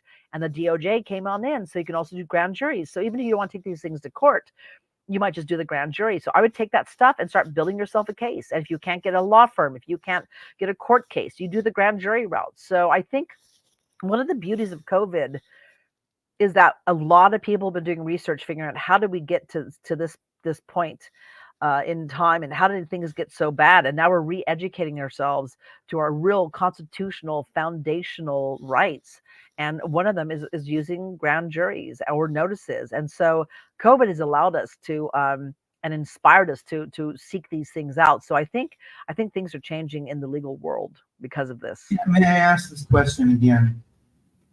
If you could take your attorneys and your staff and focus on time, in real time, of when these air surface water coolers are billowing out at certain times of the day, and when these floods begin to occur or other inclement weather patterns occur, you've got something to really look at and measure. And I'm wondering why your group can't focus on something like that now, because it's right there visibly to see.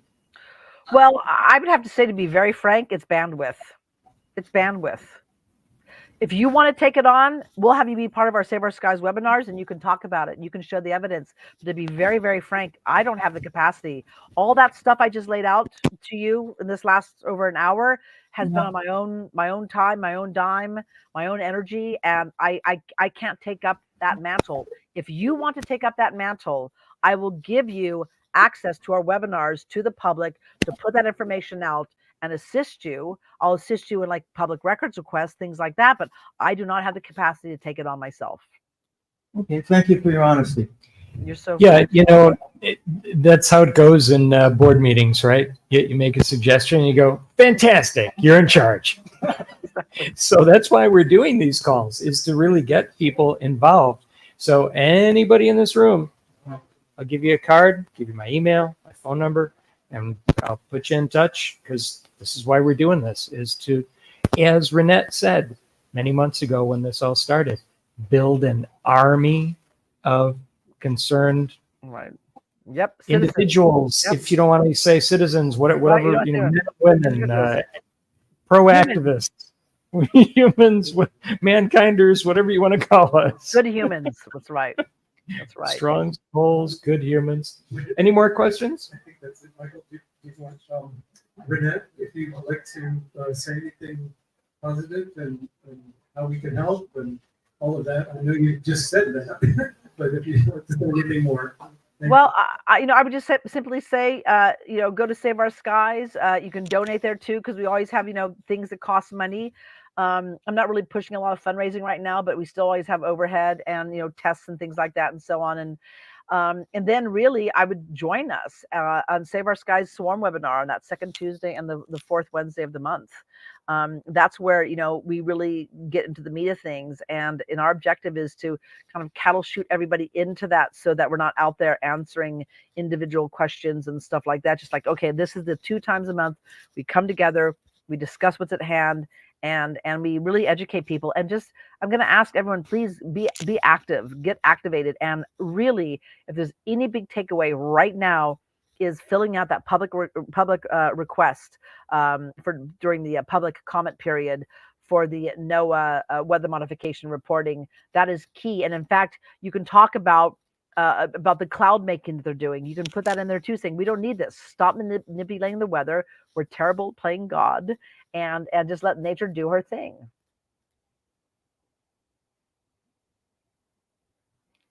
I think that's it.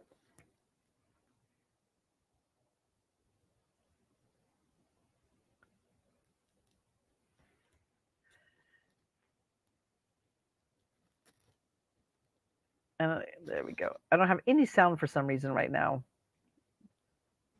I muted me. Okay, Hang on one second. Let's get the layout. Oh, take two on the Let's pause. get the proper layout. There we go. Oh, thanks. Thank you again, Renee. You're so welcome. Thank you guys. Thanks for spending your day.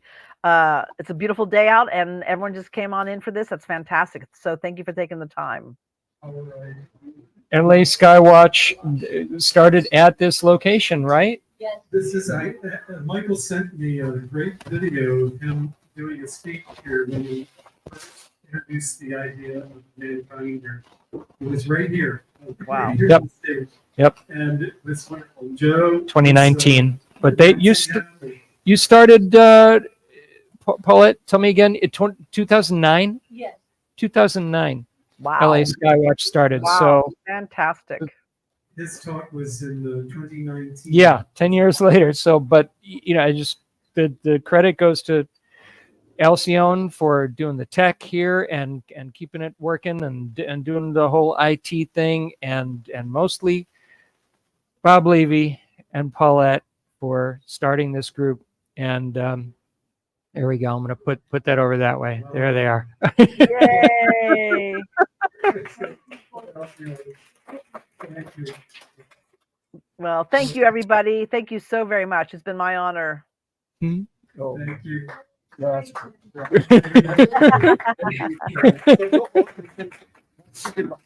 Robert, you want to say goodbye to the people? goodbye The Hang on. Rising. Hang on. The- We got it. Freedom Rising people. So many cameras, so little brain power.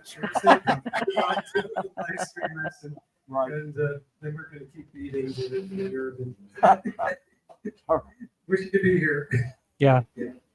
Well, thank you, guys. Thank you. Mwah. Thank you. It's absolutely Thanks, beautiful Reinette. where you are. My pleasure. I'll be signing out. Thanks again, Michael. Thank you so much. Thank you, dear heart. Bye, everyone. See ya. Bye. Thank you. Bye. Oh, wow. Now we can talk about it. Positively, indeed. Have her come on like this live and be able to take Q&A that she did. It brought me and others just connecting with her even more. It's wonderful. Thank you. You're welcome, Thank you Bob. so much. And thank you for that. Yes, it's because of Michael too. I mean, I didn't even have any contact. Thank you, Michael. Shots.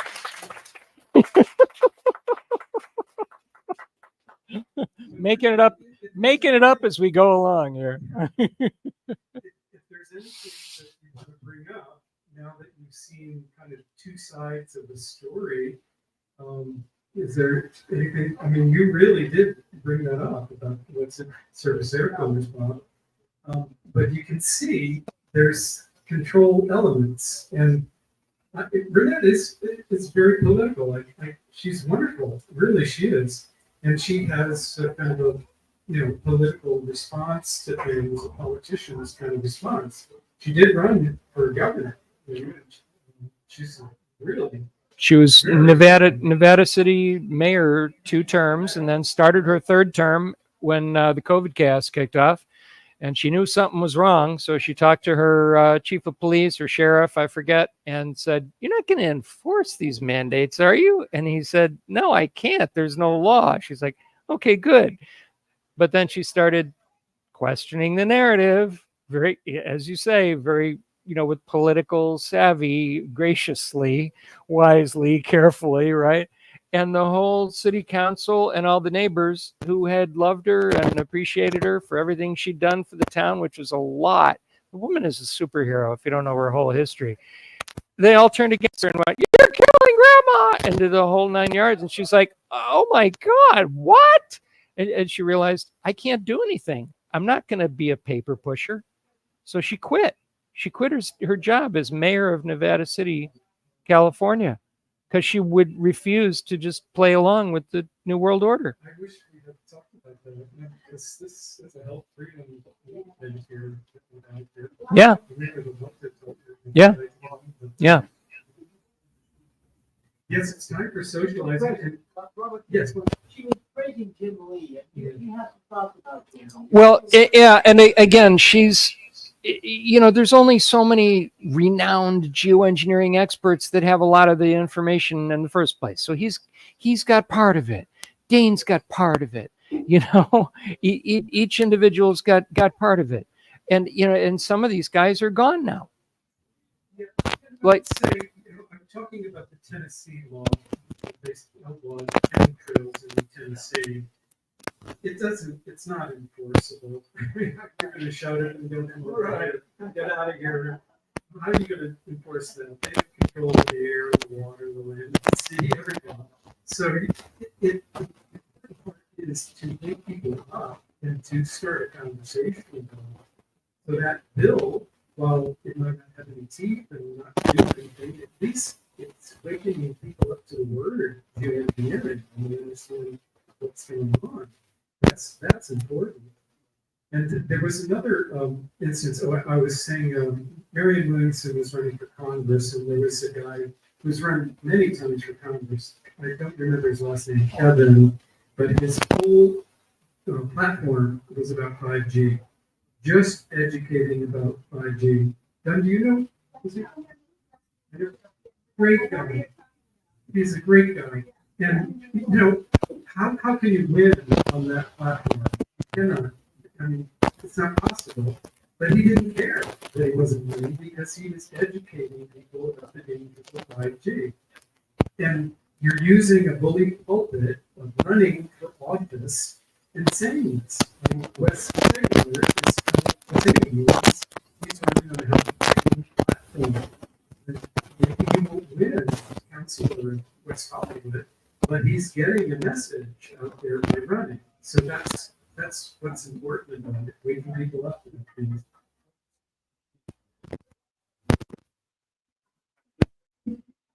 So, perhaps the era of experts telling us what to do and us waiting for people in authority, people already have the power to do something for our benefit is over.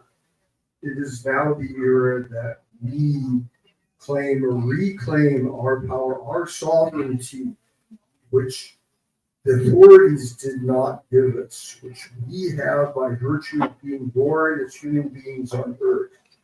That is what we need to do. And so how do we practice doing this? We practice by doing, by taking actions, just like Reinette was talking about, just like Doug was talking, just like Robert was talking about. Realize that we may feel like David versus Goliath, although I won't go into the outcome of that fight. But if you remember, I'll just cite one example. If you remember the campaign to label GMOs, many years ago here in California, that was defeated by the efforts of Monsanto and the other GMO companies spending millions of dollars. But what happened was that before that campaign started, very few people in California, the voters, knew what GMOs were. Thanks largely to the efforts of Monsanto and their well-funded campaign, people found out. So you see, these people have been trying to oppose our little efforts are going to cut the foundation, which is our consent, right under themselves. This is one of the ways we are going to win. This is one of the ways we are winning out. So as long as we don't give up, then we will win. Thanks. One quick thing, and then anyone would like to be in a photograph on stage, please come up. Okay, since we have been inspired today by Reinette's talk, we may want to form a branch called FreedomRising that works with Reinette on this issue. So if anybody is interested, let us know. I encourage people, if you have a little bit of time and help and want to do this, maybe there's more than one person to get it started. Let's do it. Thank you. Well, and I would add, I think we should use our funding and buy membership, a yearly membership to SaveOurSkies. It's $100. So we could get together with your funding and buy membership. And that's with Empower Movement is what you're referring to. Yeah. Yeah. Highly recommended. I love it. And I'm becoming part of their marketing team. So I'll introduce you to everybody. Yeah, I give Reinette like $5 a month. This is, actually, I met her down in San Diego. And on the way back from that rally, I was driving on the 405. I put a song in my ear. Yeah. Stick quickly. And then we goes like this. Let's get a man. Let's get a man. Every woman. And every man, I'm taking notes for the children. I'm taking notes for the world. I'm taking notes for the future. I'm going to fight till the day I die, and then I'll fight from the other side. You know, Reinette, she made me cry. Quickie. This did make me cry because I was watching an interview between her and Peggy Hall. And I was like, finally, somebody at that level is going to do something. I just, after years, like we've been into it here and just going to the marches and just everything I've ever done, and everyone calling me a quack. I just had to, it's nothing to do but cry. And Reinette said what she had to say. And she said that, I'm going to fight until the day I die. And fight from the other side. I'm just mimicking her. Tommy, that was at the Village Restaurant, right? It was, yeah. Yeah, There? yeah, I saw you there. We talked. Yeah, good to see you again. Yeah. That's a great name for something. Play from the other side. That's the title of the song. I'm in the middle of recording it. That's fantastic. I just want to remind everybody, if you can donate, this is a benefit for the UnUrban. And what is it?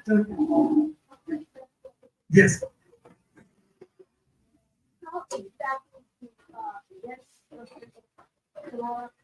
Wet surface air coolers. Yeah. How do they actually create weather like? So it was so clear that it's like a tea kettle of boiling water. So the steam is just rising. To be clear of how they make the plasma again, there are 4 states of matter: solid, liquid, gas. Solid, liquid, gas, and then plasma. That's right. So you heat water. If you have an ice cube, if you heat it, it melts. Turns into water. You heat the water, it turns into steam. You superheat the steam, it becomes plasma, or the 4th state of matter. So that's what they do. There is no hydrological cycle. The ocean is not evaporating water. Everything is, actually they have millions of microplastic beads are covering the ocean from all the plastic that's gone in the ocean, which keeps a cap on the ocean. So water is not evaporating like it used to.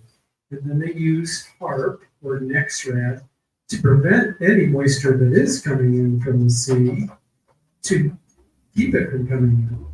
And then there's 6,000 of these power plants. They just pump up the moisture in the air. And when they want to make it rain, they don't superheat it. They need to nucleate it with something, and that's usually graphene, so the water molecules form around the graphene, it becomes heavy, and it falls down as rain. So there just isn't any natural rain. It's hard to say. There is no natural rain anymore. When they want to make it rain, they flip the switch, they boil the water, they send it off. It's our groundwater, it's our public water. That's why they're saying there's a water shortage. They are using water from groundwater. They use it in the ocean. They have barges that send up saline water. There was a woman at one of our talks. She said, I see them outside. I lived in Santa Monica. I can see them. This was the Alana Friedman talk. you can see the water being pumped in because there's a barge out there that's just superheating the water and sending it up. So that film is, it's important to watch that again and again to really get the concept. And the whole channel is Weather War 101 on YouTube. And it's extensive. Lots of it is just satellite imagery of how the moisture is not evaporating from any water mass.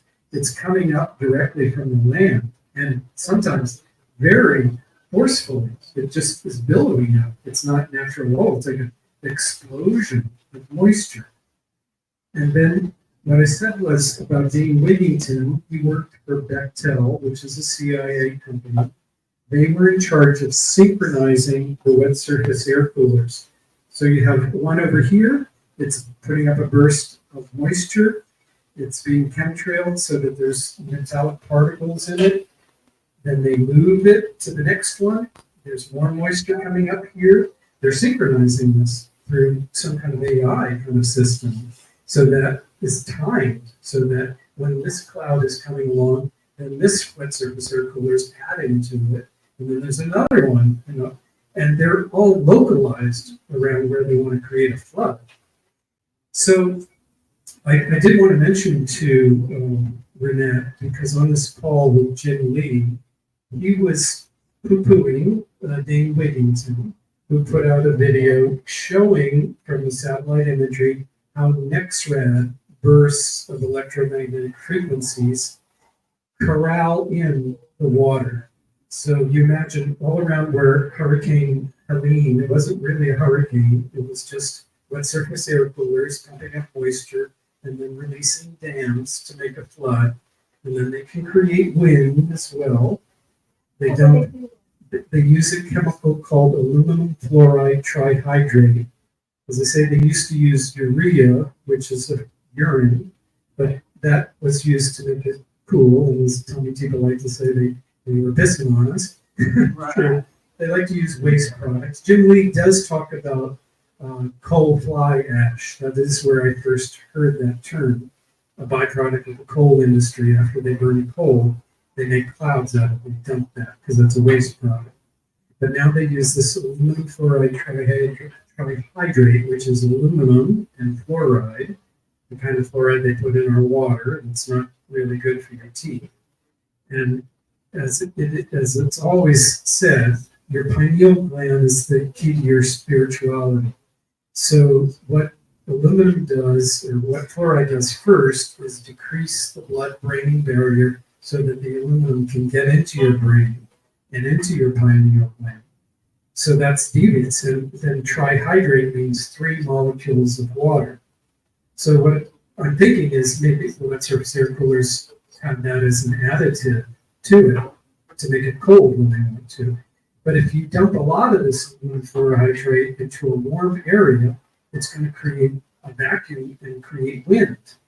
Because it's suddenly a cool bin right here in a hot area, and it's going to create wind.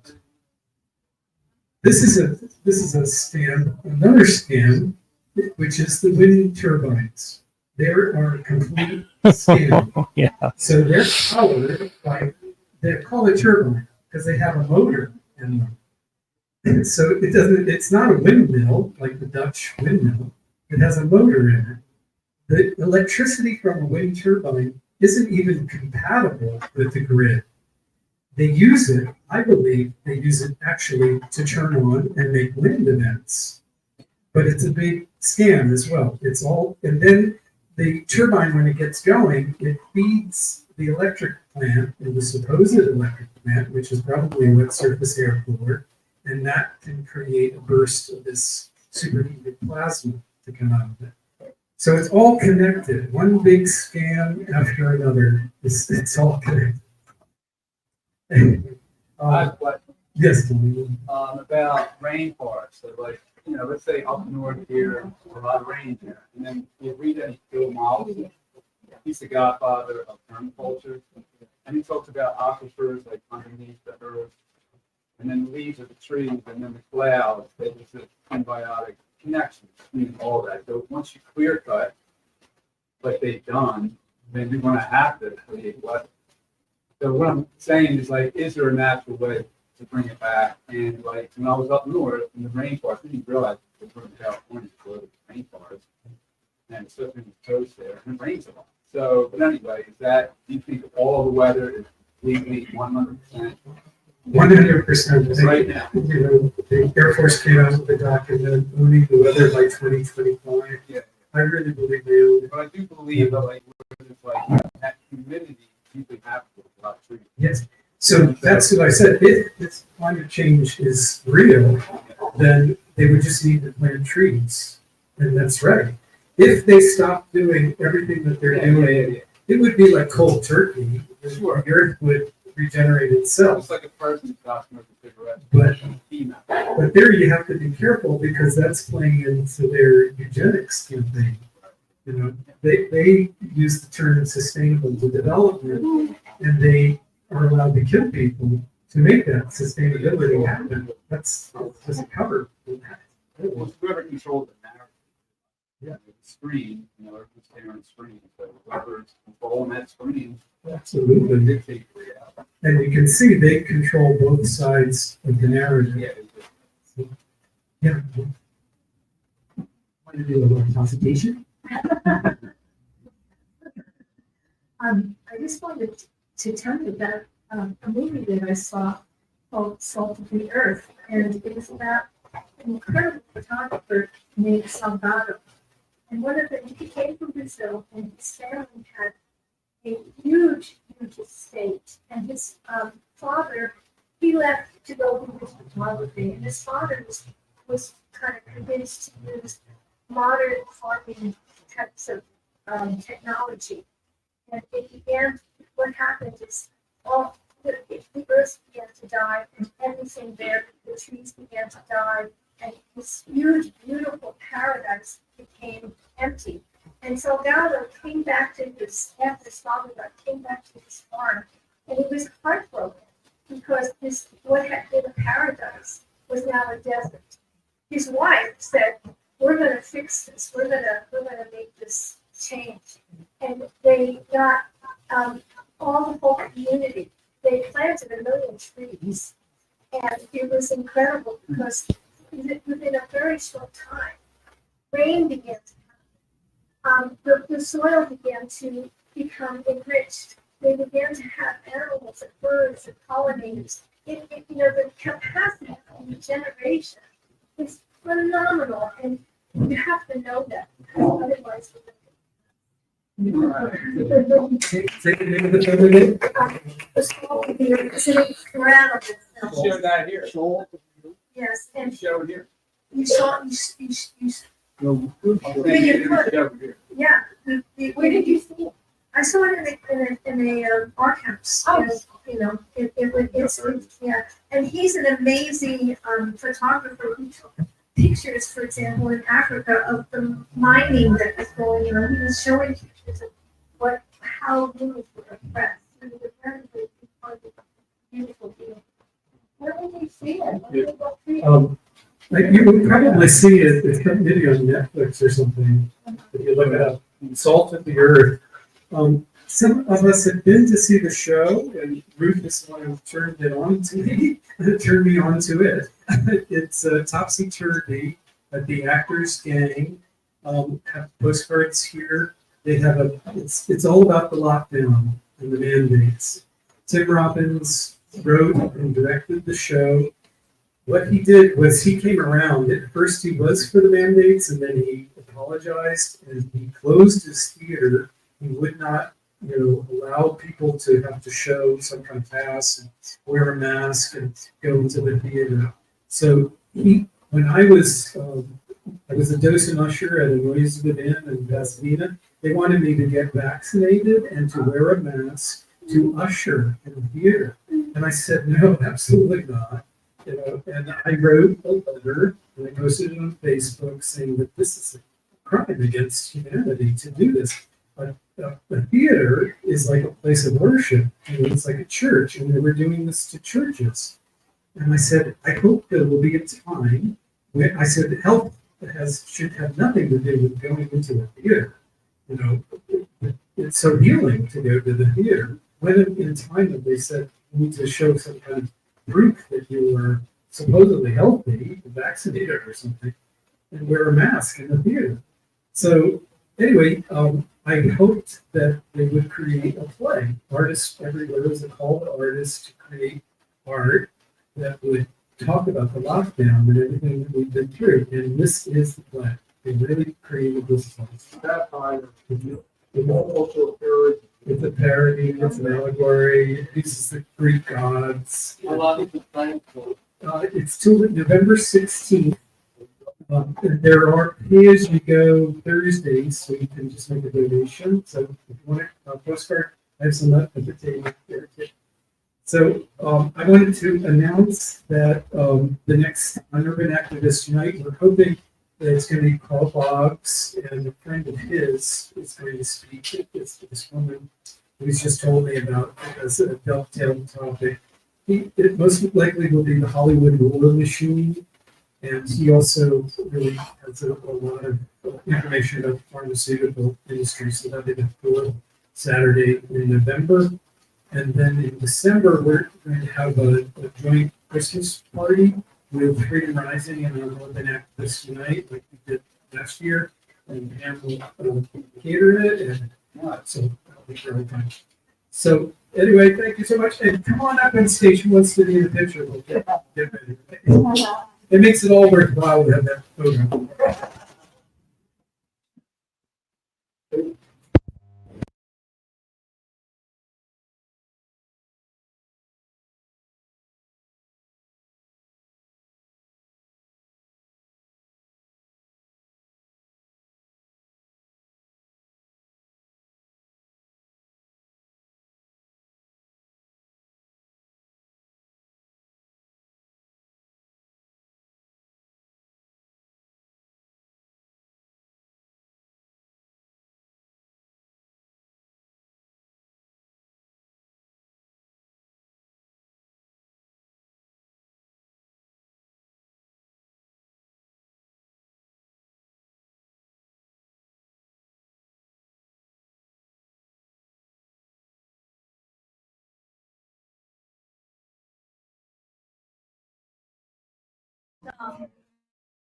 Yeah.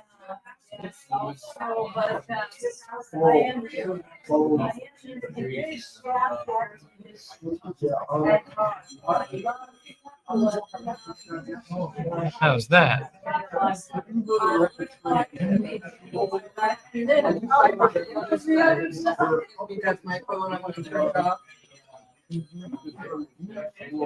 Thank you for it's my pleasure, Dean. Thank you, Dean.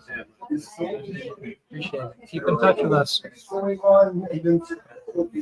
Well, you know, I know about this and they do, so I'm better than they find us. I know how sure it's worse than they think. I'm better than this. So anyway,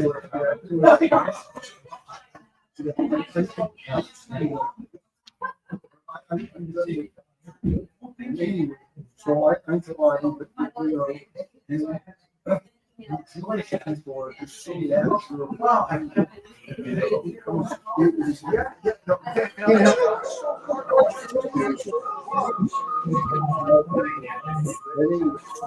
That's the point you can just do your shit. Elsie, Alcyon,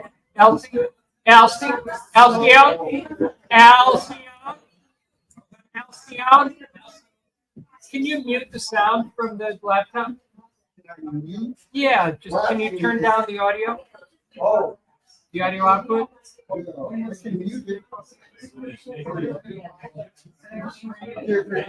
it? The control. So this is the power.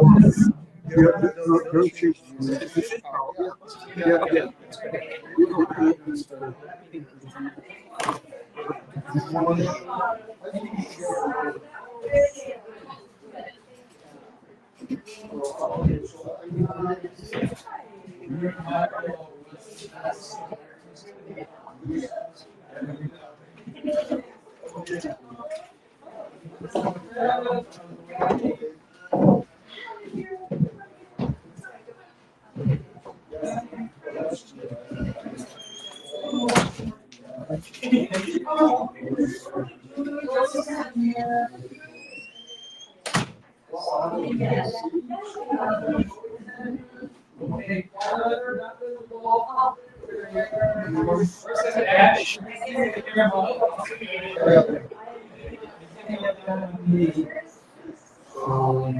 Oh, no. Yes. Okay, ready?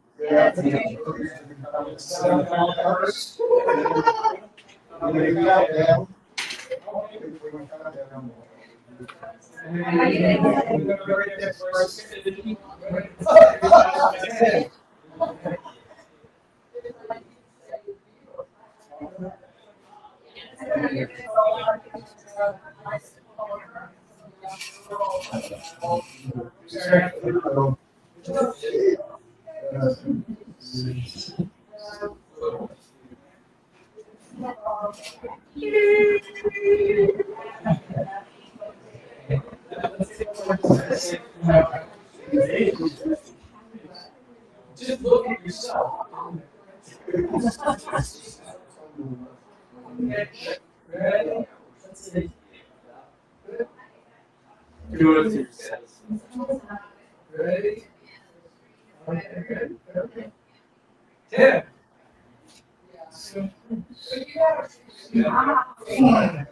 Four, three, two, slow rise. Hey, good. Thank you.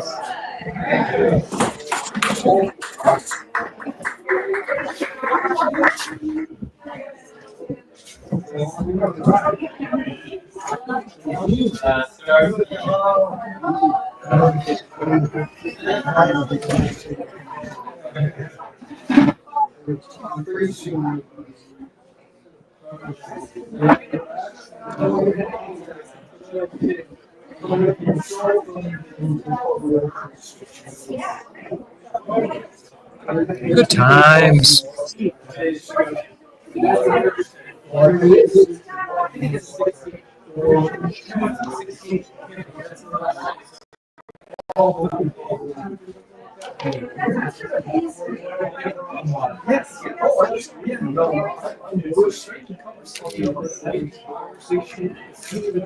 you up here now? Yes, I am really staying in Calabasas. Nice.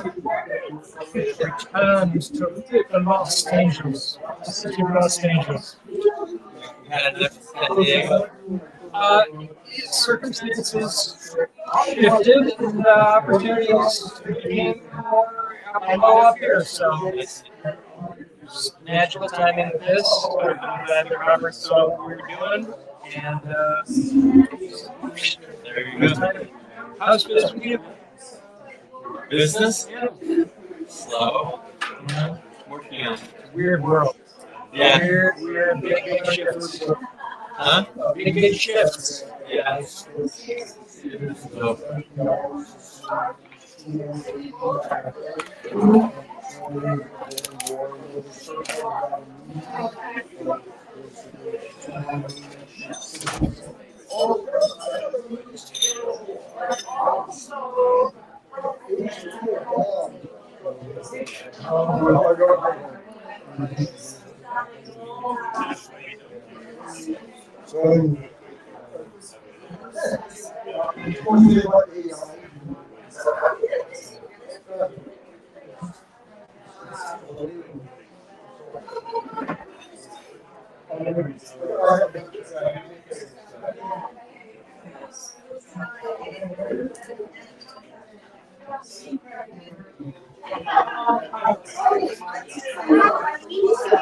Link or the information, I couldn't write, I just felt that there's so many things that are right.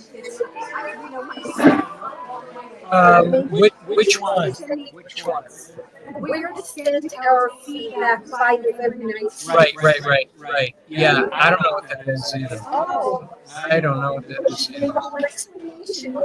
Right, but you can read. Of course.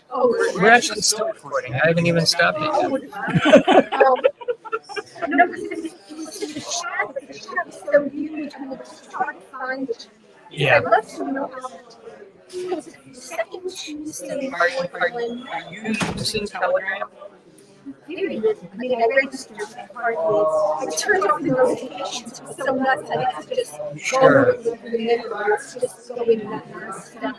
That is. It got harder and harder to get on Friday nights. So, I mean, I think you have a great experience with that time, but I mean, it wasn't. Sorry. It wasn't your fault. I just felt like or reach sort of attacked. Really? Chris.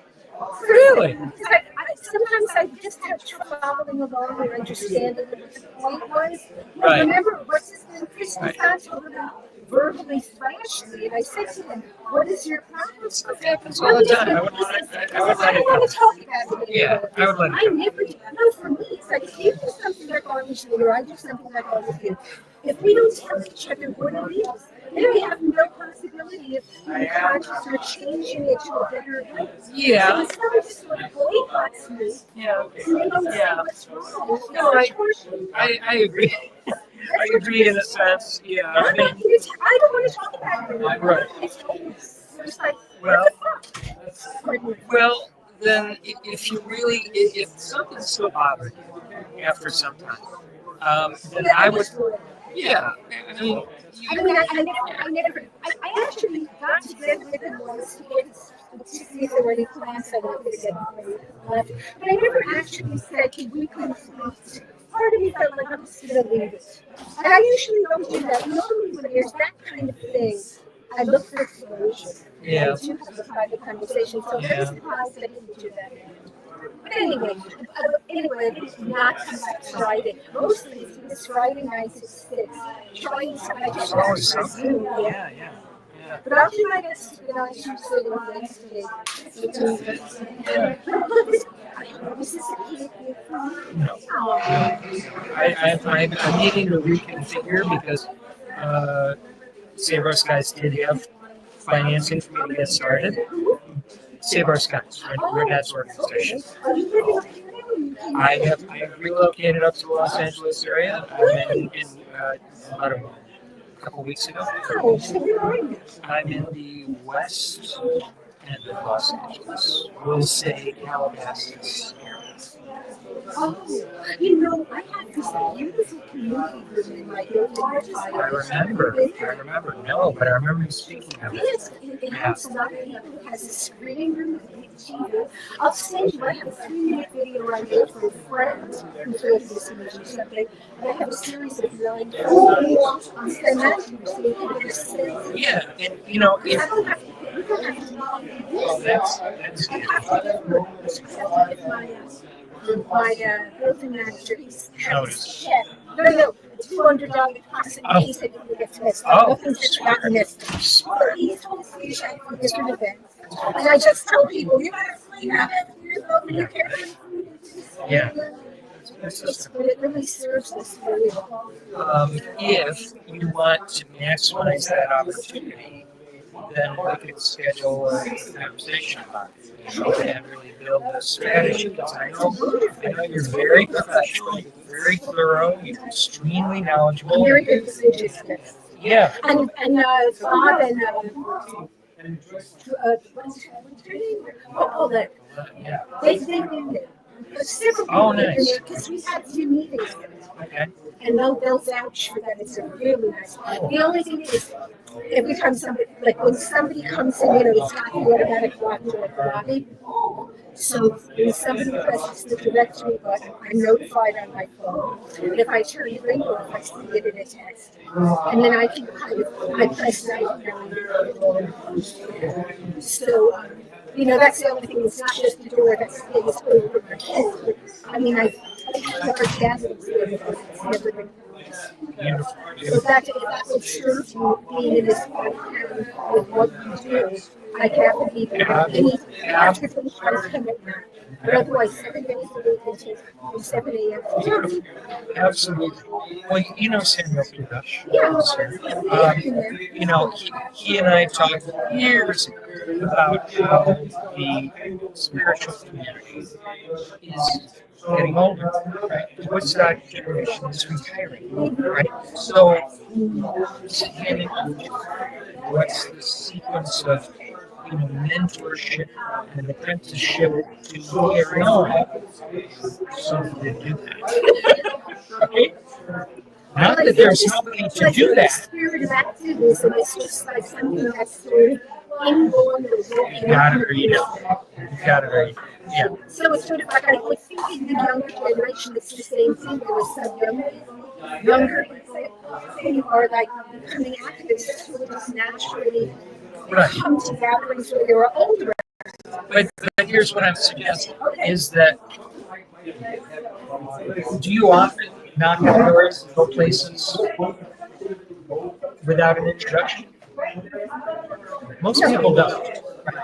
So the next generation, the next wave, doesn't even know that the previous generation, previous wave, wants to talk to them, wants to hand it off to them. Right? They don't know where to know. Because I'm the intermediary. I've been a catalyst. I love introducing people to each other. Right? You see the proof. Even from, Altadena. Right? It's what I do. It's just my nature. Because I care. She started a group where she ended up meeting my dad. Okay. So it works. It works if you work it. And so we have these amazing opportunities. But who's the marketing department? Who's the media production company? Who's the go-to? Who's moving the movement? I had to knock on Reinette, for a couple of years before now I got the opportunity. And now there's a lot of stuff that is now percolating. Now, were you saying she's from the older or younger generation? I don't know. Reinette's in the middle. But what I'm saying is, because I've been at Mankinder since really the research was fall 2017, right? So I knew what needed to be done, but everybody I talked to didn't want to do it because people are like, I'm busy. I got this thing to do.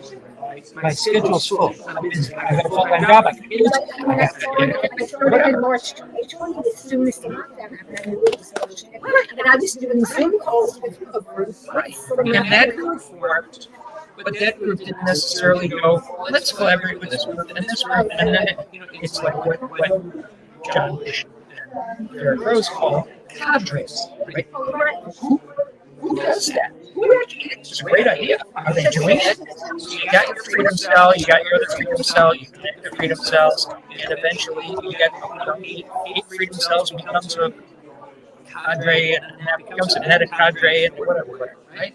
So that's what we do. They have this, they're still at it. God bless them, thank God. Because I've been through Derek Rose and John Bush freedom cells.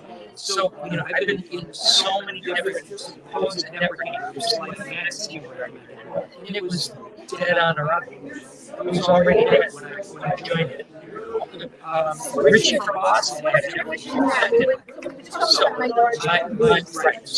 mission now is still, and occasionally I got there. You need one of the freedom cells. What are they going to do? I'm like, I'm going to ask. But they keep seeing it. I keep tagging them, but they're busy, right? Yeah, they're busy. They're doing all this stuff, right? Put their logo and everything they do. Like it's a Freedom Cells event. They're not involved. They don't have to be. They're younger than us. Probably very young, 40s, something like that. But point being, it's an already existing app-based system for the world. They want to go from their portfolio 142,000 to 100,000. I haven't seen the art yet because, frankly, I know who I am, and I can tell this is doing this. And if I get absurd,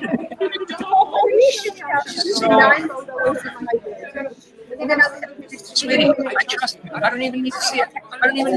I could go sit it on scene and go, Joyce said it was good. We're there. Just go in, plug in. I don't care. Because I trust you. But my point is that the strategy has been the next level is marketing. And I've been taking particular marketing to the city about 20 years. The gal who runs it is a freaking genius. Christine Morel is so brilliant. She went from music industry to marketing industry. She's making millions of dollars, and she's training. And her whole joy comes out of seeing other people actually use it and get results. So Like it's using humor from the older to the younger generation, kind of I'm saying that humor is science. I'm saying that as we went out those times, it doesn't matter what your industry is, but you look at the Super Bowl, it's just the number or China, whatever, you know. So, okay, but it's funny somebody else in that demographic. Let's write one that's funny for your demographic. Let's write better, funnier. Right? Let's do it better. So what I'm saying is I am preparing in for 6 years to do this right, and I can't do this without collaboration. Because many understand this. Cool. Yeah. Because what's happening is now I've done this same with and then with the North County San Diego Freedom Cell. This same meeting strategy, exactly what I did just today with yes. Yes. So see that with Reinette. With Reinette. Okay. And I tuned into all of your links. When I saw your links, everything said starting at 2. So I thought I was kind of early. Right. And I got here thinking like it was just going to start. Right. And I got here for the tail end. Right. I'm so upset. The first one was 101, something 101. So notice the way I'm writing this. So first I put the date so that it sort. When you have the titles and files, they'll all sort by the date, right? The first one that I made with the documentary. I don't know, but I'll pull the links together and shoot. Then we say it's Saturday. It's SaveOurSkies. That's what we're promoting. SaveOurSkies. Where is it? Los Angeles. Coordination call with UnUrban activists tonight. So I've done 3 coordination calls. Right? I did a Mankinder coordination call. Thank you. I did a Mankinder coordination call, a San Diego coordination call, and a Los Angeles coordination call. Now, what's the next thing that you will do? Los Angeles, San Diego. The first one was just Mankinder. So now I've recorded these in different locations with different groups. Now I can edit this and put it out there and go, maybe you're next. Maybe it's Fresno. Maybe it's Modesto. Maybe it's San Francisco. Maybe it's Austin, Texas. Maybe it's Tallahassee. Because I'm creating a template.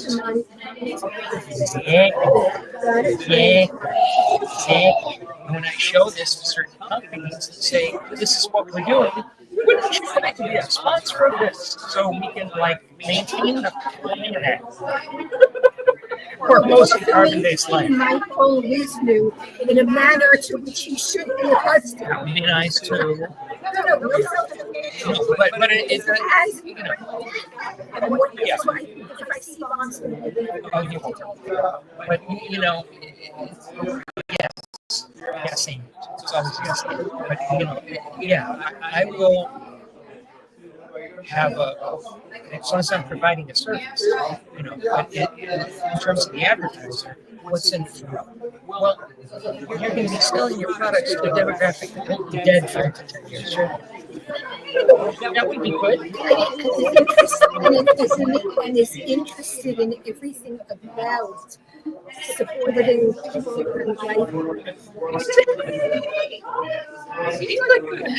good thing. You want to advertise on so let me know, when you want to. Absolutely. Thank you. So glad you were here. Yeah, me too. So Larry, you know Larry Brown? Okay.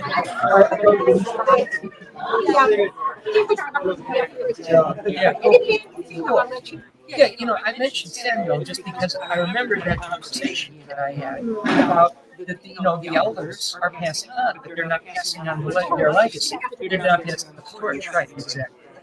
And Steve. He's been my collaborator for 20 years.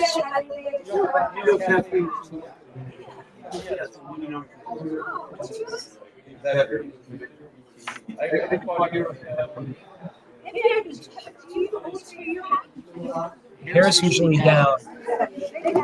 20 years ago, both of us, 20 years ago when we started working together in 2004, both of us had dark hair. Now we both have gray hair. Darn it.